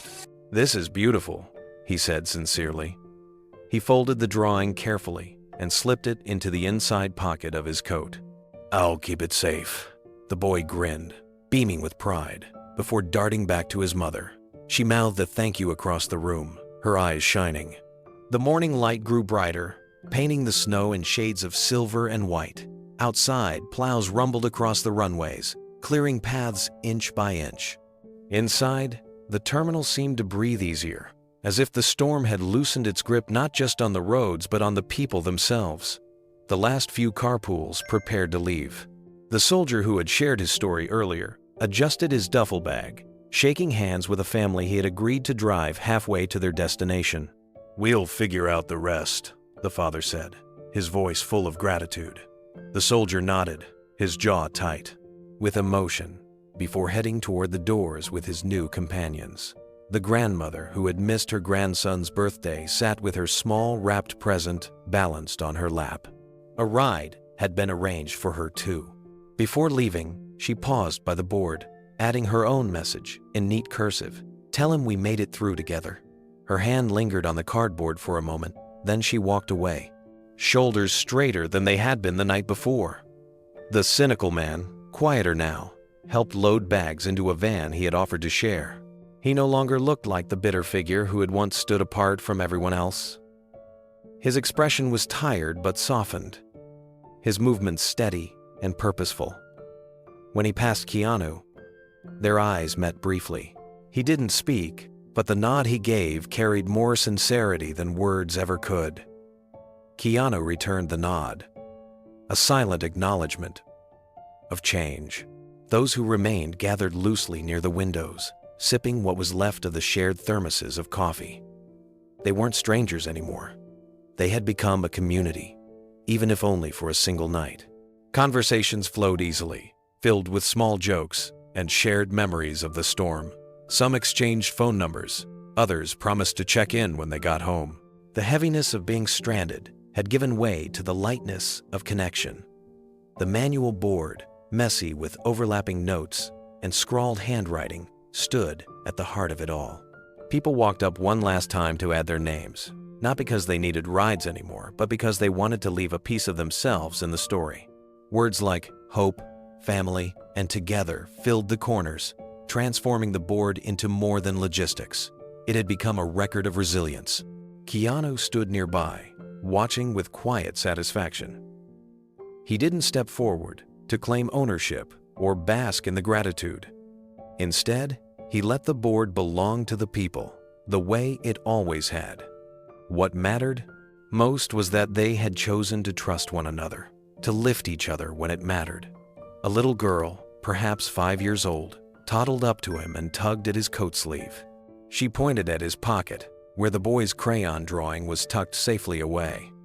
"Don't lose it," she said seriously, her small voice carrying the weight of command. Keanu smiled and knelt to her height. "I won't. It's my reminder of tonight." She nodded solemnly before running back to her parents. As the last groups trickled out, the terminal no longer felt like a place of despair. It felt like a chapter that had closed on something extraordinary. Keanu pulled his coat tighter, feeling the folded drawing against his chest, and knew he would carry it far beyond the storm. By the time the storm eased and the first rays of sunlight spilled across the tarmac, the story of the night had already begun to take on a life of its own. Phones that had sat unused through the darkest hours of the blizzard now buzzed to life, screens lighting up as passengers reconnected with the outside world. But instead of rushing to complain about delays or missed connections, many reached instinctively for their cameras and keyboards, eager to capture what had unfolded. A young college student, still wrapped in her blanket, snapped a photo of the cardboard board. Its surface was crowded with overlapping names, arrows pointing to rideshares, and messy scrawls of gratitude.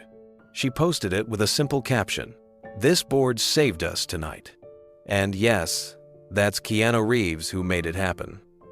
Another passenger, the mother with the baby who had finally fallen asleep to Keanu's lullaby, took a short video. In it, her child rested peacefully in her arms while Keanu sat nearby, strumming the guitar with the group singing softly behind him. She uploaded it with trembling hands, writing, "We were stranded, scared, and exhausted. Then this man showed us what kindness looks like. I'll never forget. Tonight." Within minutes, her post spread. Comments poured in. Only Keanu would do this. Proof that heroes aren't just in movies. This made me cry. The story leapt from feed to feed. Strangers across the country, captivated by the unlikely scene of an airport terminal transformed into something more than a waiting room. The soldier who had spoken of missing Christmas with his family posted a photo of Keanu kneeling beside the baby's mother. He captioned it, "Not all leaders wear uniforms. Some just show up when you need them most." His words carried weight, especially to those who recognized the look in his eyes. A soldier giving respect where it was due. Soon, multiple angles of the night emerged. Someone posted a shot of Keanu holding the crayon drawing given to him by the little boy. Another shared a candid picture of him helping a grandmother adjust her bags before she left for the motel. Dozens of small, quiet acts moments that might have passed unnoticed in the rush of real life were now frozen in time, magnified by the glow of social media. The comments didn't just come from strangers. Families tagged one another, writing about how they had shared rooms or found rides because of the board. Parents explained to friends that their children had been comforted by a man they'd only known from movie posters. A teenager wrote, "Last night, I thought I'd miss my future. Today, I just learned what it means to believe in people again." The story spread beyond the passengers. As dawn pushed into morning, reporters scrolling through feeds picked up the first accounts.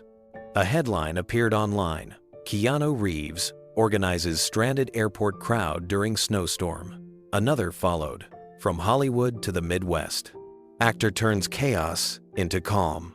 News sites posted side-by-side images of the blizzard outside and the warmth inside, contrasting the storm's destruction with the resilience built in its shadow.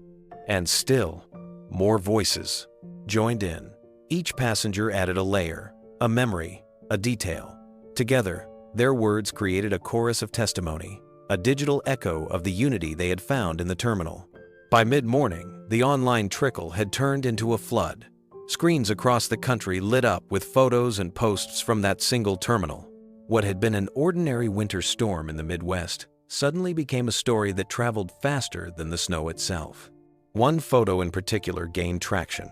A grainy but heartfelt shot of Keanu sitting cross-legged on the cold floor, guitar in his lap, while weary passengers circled around him, some with their eyes closed, others singing softly. The caption read, "Keanu Reeves, stranded like the rest of us, gave us hope when the airport gave us nothing."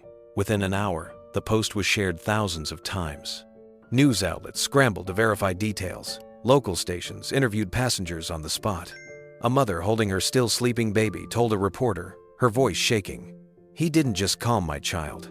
He calmed me. I'll never forget the sound of him humming that lullaby." Her words aired alongside footage of the snow-choked runways, a stark reminder of the night they had endured. Another passenger, the grandmother who had carried her grandson's birthday present, told a different outlet, "I thought I would spend the night crying. Instead, I spent it singing with strangers. That man reminded us how to hope." Her words were replayed on morning television, accompanied by photos of the cardboard board that had become a symbol of the night. Soon the headlines broadened. Keanu Reeves leads airport miracle during blizzard. From despair to song, actor turns chaos into calm. Even global outlets picked it up, intrigued by the mix of celebrity and humanity. To readers thousands of miles away, the story felt almost like a fable, an unlikely tale of kindness at a time when the world seemed divided. Social media filled with reactions. People posted comments like, "Only Keanu could turn an airport delay into a community concert." Others joked, "Airlines should hire him full-time." But beneath the humor, there was genuine admiration. Many wrote about how they wished they had been there, how the night proved that compassion could thrive in the unlikeliest places. The photo of the cardboard board went viral as well. Its messy handwriting and overlapping lines told a story of strangers refusing to give up. Underneath it, passengers had left thank you notes. "Safe now. We'll remember this night. Together, we made it." The image became a symbol of resourcefulness, a reminder that even in airports filled with sterile lights and delays, humanity could still flourish. Keanu himself said nothing online. He didn't post, didn't confirm, didn't deny. The silence only made the story louder. Passengers carried it for him, each testimony adding weight. The lack of self-promotion turned the narrative into something undeniable. He wasn't chasing attention. He had simply been there when people needed someone to lead. By noon, the #AirportMiracle trended worldwide. Strangers shared their own stories of times they had been helped by others, turning the night's event into a broader conversation about kindness. Families sent messages of thanks, even those who hadn't been stranded. Teachers told students about it. Churches referenced it in sermons. The ripple spread wide and fast. For those who had lived it, though, the online reaction was secondary. They knew the truth that it wasn't about celebrity or headlines. It was about a night when fear gave way to trust, when strangers became neighbors, and when a man with a guitar and a quiet voice helped turn an airport full of despair into a community bound by song. And for Keanu, walking quietly through the terminal with a folded crayon drawing tucked safely in his pocket, the real witness accounts weren't on screens. They were etched in the faces he had seen, the hands he had held, and the unity he had felt when strangers sang together against the storm. The morning sun climbed higher, spilling light into the terminal through streaked windows. Snowplows carved paths across the runways, their engines humming like a distant promise that life was returning to order. Most of the passengers were already preparing to leave, gathering their bags, phoning relatives, or sharing one last cup of lukewarm coffee before they departed. In the midst of this quiet busyness, the cynical man sat alone near the far wall. He stared at the floor, his hands clasped tightly, his jaw clenched as though he were wrestling with himself. The bitterness that had fueled his words through the night seemed to have drained out of him, leaving something heavier behind regret. He looked around the terminal, watching families, thanking one another, strangers exchanging numbers, children showing off drawings they had made to pass the time. He saw the cardboard board now crowded with notes of gratitude and scribbled memories. And finally, his gaze settled on Keanu, who was helping an elderly woman adjust the strap on her suitcase. The man's throat tightened. For hours he had resisted everything, clinging to his frustration as though it was the only thing keeping him standing. But now, in the light of morning, it was clear how wrong he had been. He rose slowly, shoulders heavy, and walked toward Keanu. Each step felt weighted, as though he were crossing not just the terminal floor, but the distance between who he had been in the storm and who he needed to be now. Keanu noticed him approaching but said nothing. He waited, still holding the suitcase strap, his expression calm and open. The man stopped in front of him, shifting his weight awkwardly, his voice low. "I was wrong about you." The words cracked as they left his mouth, carrying more honesty than pride. He glanced away, ashamed. "I thought you were just showing off. Just another actor trying to play hero. But I saw what you did. You didn't have to. And I'm grateful." Terminal grew quieter as those nearby caught the exchange. Passengers who had seen the man's earlier outburst watched closely now, sensing that this moment mattered. Keanu let the silence linger for a moment before he spoke. His tone was steady, not harsh, not triumphant. "We all get tired when we're stuck," he said. "We all say things we don't mean when we feel hopeless. What matters isn't what we said last night. What matters is that we got through it together." The man blinked rapidly, his lips pressed tightly, as he tried to hold back the emotion, threatening to spill out.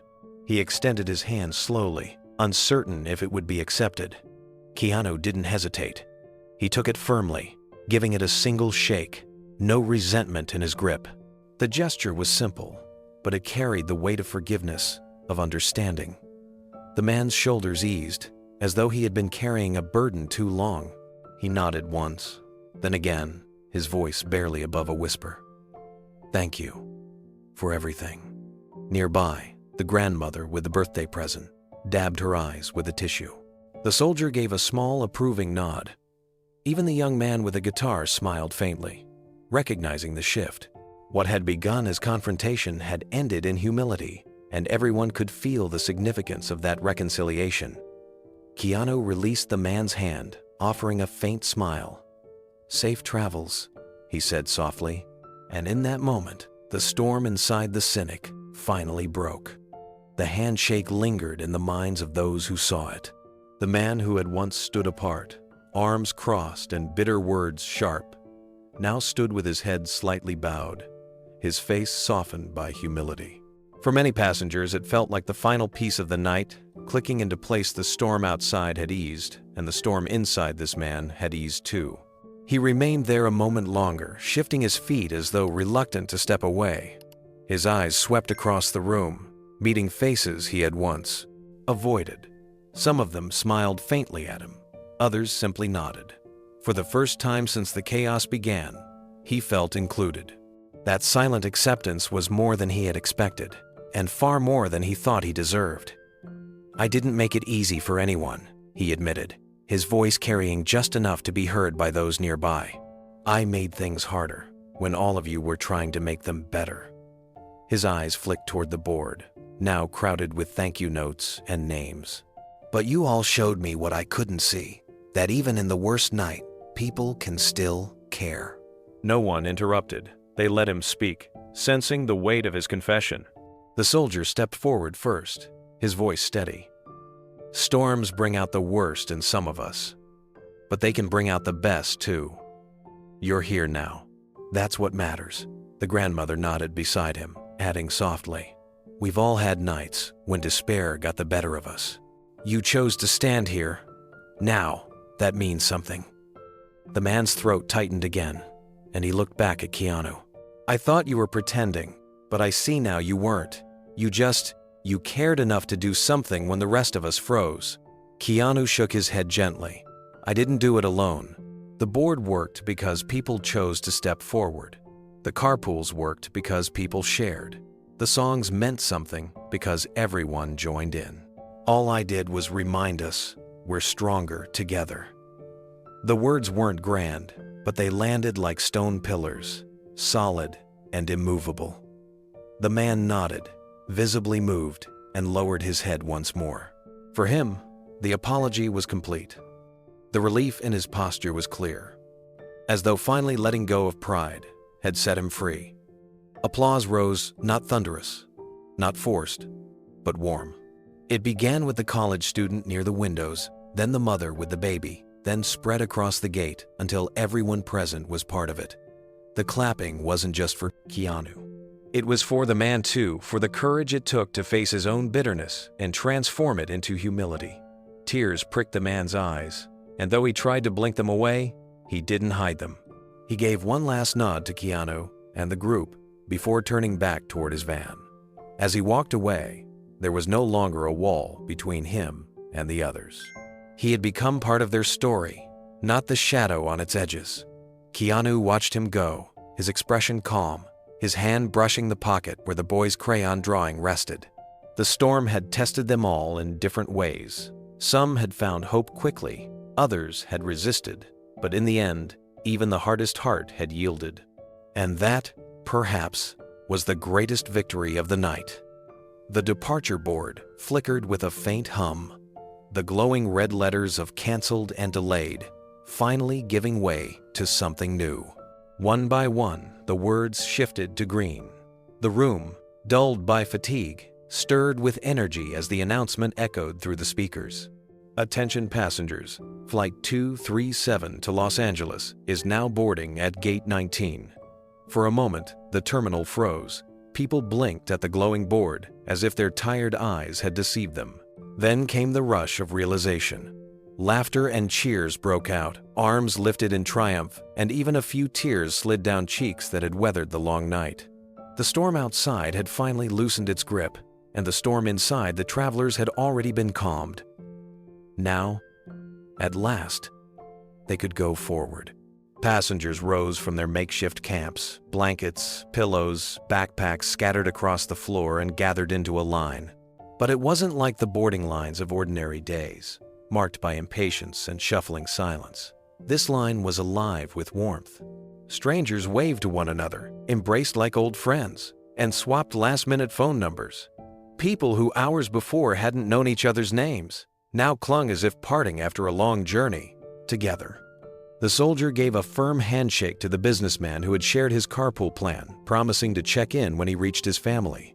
The grandmother received hugs from the children who had listened to her stories of dinosaurs and birthday presents. The young woman who had passed out granola bars pressed one last snack into the hands of the college student she had befriended.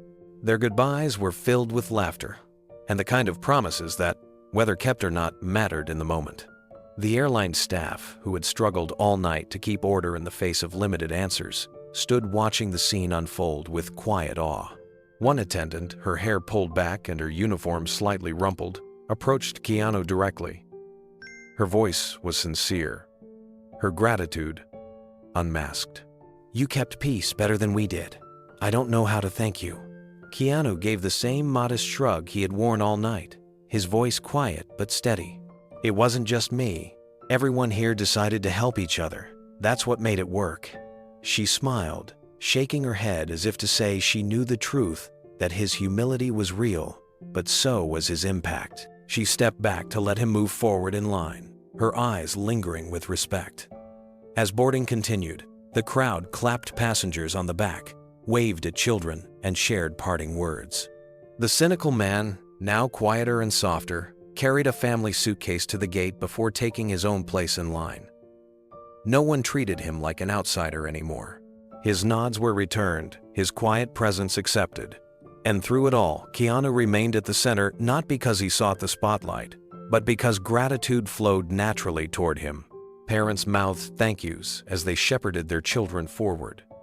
Teenagers grinned at him as if they had been let in on a secret. Older travelers touched his arm in passing, their eyes saying more than words could. When his turn came to board, he stepped forward slowly. The boys, folded crayon drawing still safe in his coat pocket. The line behind him swelled with applause, not the kind that celebrated celebrity, but the kind that honored a man who had carried them through the night. The sound rose through the gate, filling the air with warmth that no storm could take away. The applause swelled, echoing through the gate in a way no announcement ever had. It wasn't rushed, it wasn't polite, it was heartfelt, each clap carrying the gratitude of people who had endured something extraordinary together. Some passengers stood straighter as they joined in, others smiled through their fatigue, and a few wiped away tears they hadn't expected to shed. Keanu paused at the entrance of the jet bridge, slightly uncomfortable with the attention but not dismissing it. He gave a small nod to the crowd, his hand pressing briefly against the pocket where the crayon drawing rested. The gesture wasn't dramatic, but it spoke volumes. He acknowledged their applause not as a star, but as a fellow traveler who had shared in their storm. A child's voice broke through the clapping. "Bye, Mr. Reeves!" It rang with innocence, carrying across the terminal. Laughter rippled through the group, and more voices followed. "Safe travels! Thank you! We won't forget this!" Their words carried the tone of friends seeing off one of their own. At that moment, the airline staff at the gate joined in, clapping along with the passengers. One attendant spoke softly as Keanu passed. "You gave us hope too." He only smiled in reply, his humility unshaken. As passengers continued to board, the sense of community lingered.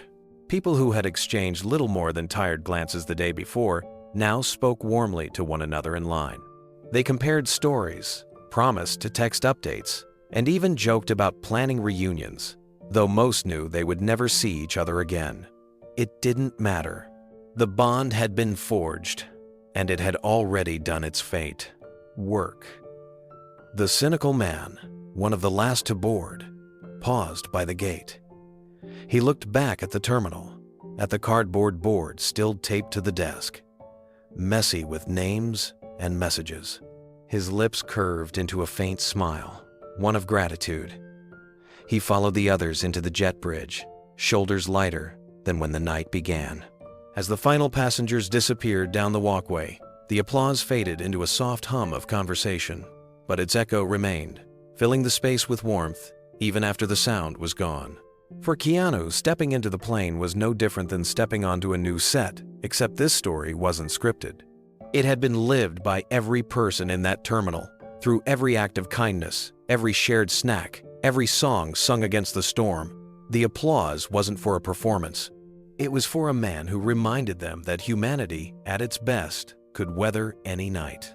And as the doors closed behind him, the passengers still waiting in the terminal smiled to themselves, knowing they would carry this night forward. Not as a delay, not as an inconvenience, but as a memory of hope found in the unlikeliest of places. The plane touched down in Los Angeles, beneath a sky so bright it felt like a different world entirely. The snowstorm, the boarded-up windows, the echo of songs sung in exhaustion, all of it seemed far away now. Yet for Keanu, it lingered as vividly as if the night were still unfolding. By the time he stepped into his home, his phone was already buzzing with notifications. Headlines blared across news feeds, and articles piled into his inbox. Keanu Reeves organizes stranded passengers in airport snowstorm. Actor leads night of hope during Midwest blizzard. The stories were everywhere, accompanied by photos of him at the cardboard board, crouched on the floor with a guitar, or kneeling to calm the baby. Keanu scrolled through them with a mixture of disbelief and discomfort. He hadn't acted for cameras that night. He had acted for people, for the soldier who needed direction, for the grandmother with her gift, for the mother holding her child. To see it turned into headlines, to watch it go viral, felt strange. Fame was something he had learned to live with, but moments like this reminded him why he preferred silence over spectacle. Still, one object grounded him. He reached into his coat pocket and pulled out the crayon drawing. The paper was wrinkled from travel, but the bright colors of the sun and plane still shone. A child's hand had pressed hope into that page, and for Keanu, it carried more weight than all the articles combined. He pinned it to the wall in his study, just above the corner of his desk. It wasn't decoration, it was a reminder. That night in Los Angeles, as the city pulsed with its usual rhythm, Keanu sat quietly, replaying the events of the storm. He thought about the cynic who had changed, about the soldier's gratitude, about the lullaby that had stilled the cries of a baby. He thought about the board, now abandoned in the terminal, but etched into memory. These weren't performances, they were choices, and he knew they mattered more than the headlines could ever capture. Online, debates sparked. Some argued it was just luck, that anyone could have stepped up. Others insisted it was leadership, the kind of leadership born not from titles but from character. "He didn't have to do anything," one passenger wrote in a comment thread, "but he did. And because of him, we weren't just stranded travelers, we were a community." For the passengers who had lived it, there was no debate. They remembered the exhaustion, the despair, the cold grip of fear when the third delay was announced, and they remembered how it had all shifted when one man suggested they set up their own route. To them, Keanu wasn't an actor that night. He wasn't a celebrity. He was simply the man who carried them through. The days that followed were a blur of articles, social media posts, and news segments replaying the same images again and again. Television hosts marveled at the cardboard board, holding it up as a symbol of grassroots unity. Commentators praised his humility, while fans flooded timelines with messages of admiration. But in the quiet of his home, Keanu felt a familiar discomfort. He had never been drawn to the spotlight. Not really. Acting was one thing. It was a craft, a form of storytelling. But moments of genuine humanity, like that night in the airport, weren't meant for headlines. They were meant for those who lived them, for the people who had shared sandwiches, car rides, and songs, for the mother who finally got to rest while her baby slept in her arms, for the soldier who could finally get home, for the grandmother whose grandson would open his gift after all. He sat in his study late one evening, the crayon drawing pinned neatly above his desk. His gaze lingered on its crooked sun and bold strokes of blue sky. It reminded him of why the night mattered, not because it had been captured, but because it had been real. The child who drew it had given him a gift more lasting than applause, more honest than articles. It was a fragment of hope, pressed into paper with tiny hands. Every so often, Keanu would glance at the headlines again, just to see what people were saying. Some called him a hero. Others claimed the story had been exaggerated, that passengers had built it up because of his fame. He shook his head at both extremes. He didn't feel like a hero, and he knew the passengers would have found their way, with or without him. What mattered wasn't his name. What mattered was the proof that people could still come together when everything around them seemed to fall apart. Meanwhile, the passengers who had been there continued to tell the story in their own words. One posted about how she had met a lifelong friend that night, all because they decided to share a ride to a hotel. Another wrote about the lullaby, confessing that she had wept in relief when her baby finally closed his eyes.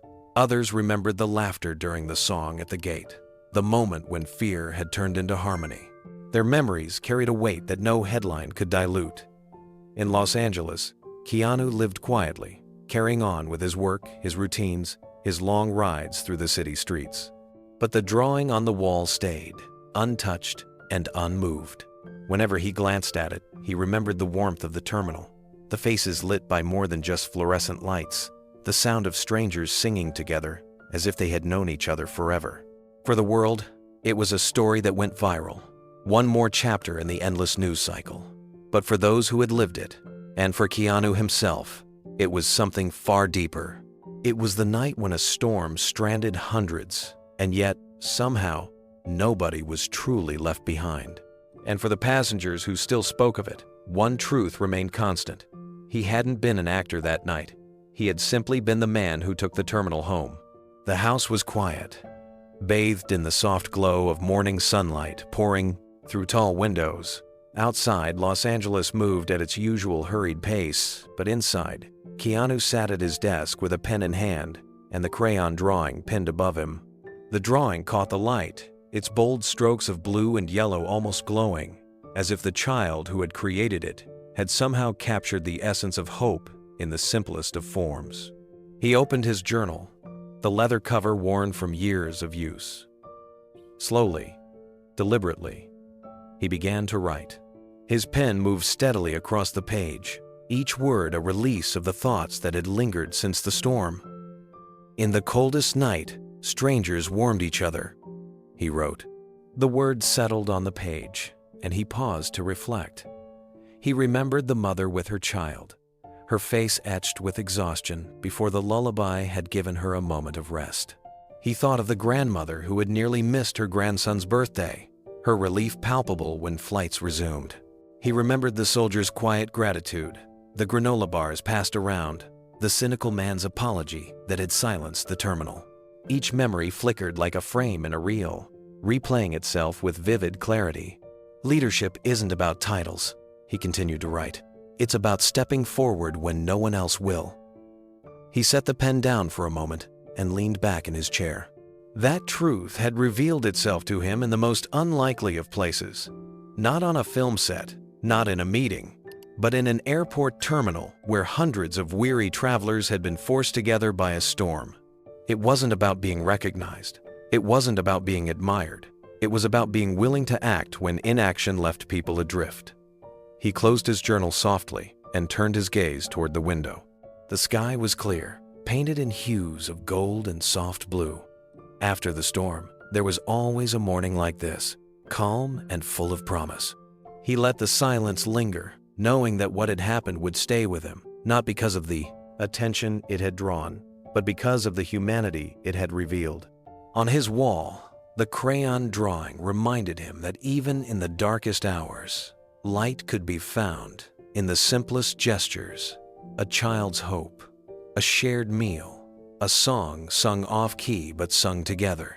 Those were the things worth carrying forward.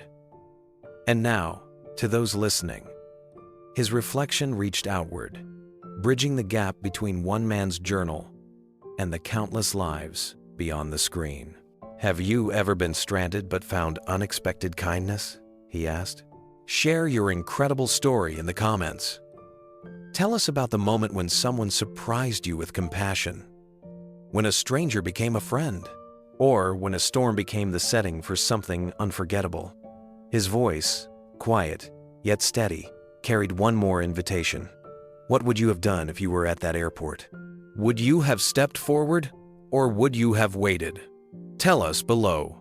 And don't forget to subscribe for more incredible stories like this one. Stories that remind us of what we can be when we choose to come together.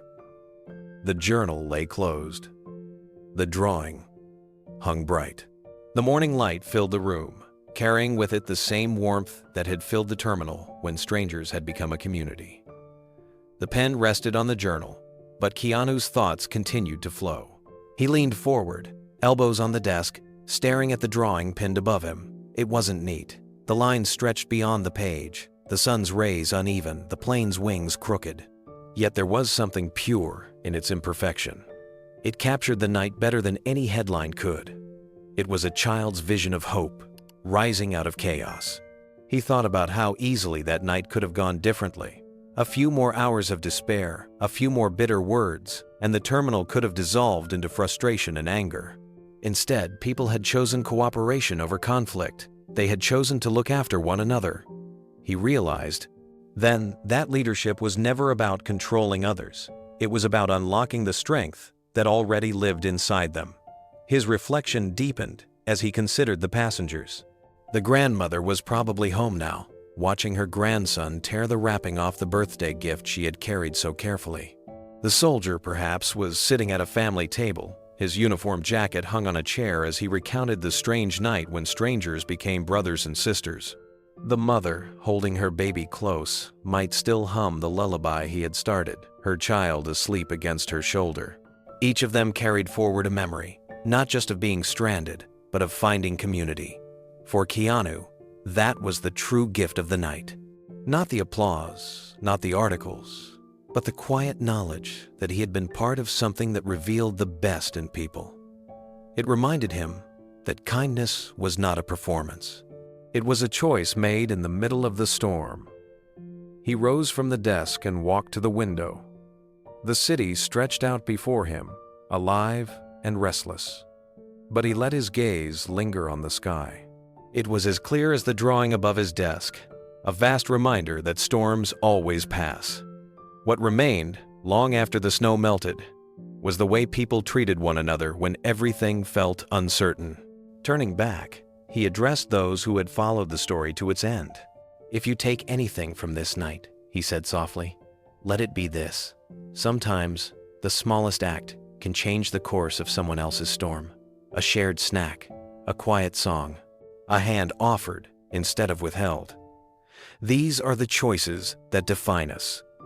Then, with a tone that blended gratitude and invitation, he left the final words, not in his journal, but for those listening. Have you ever been stranded but found unexpected kindness? Share your incredible story in the comments. What would you have done if you were at that airport? Tell us below. And don't forget to subscribe for more incredible stories like this one. Because when we share them, we remind the world that compassion is never wasted. The journal was closed, the drawing pinned, and the reflection complete. But the lesson of that night would remain, carried not just by Keanu, but by everyone who had been there, and by everyone now inspired to believe that even in the coldest night, strangers can carry each other home.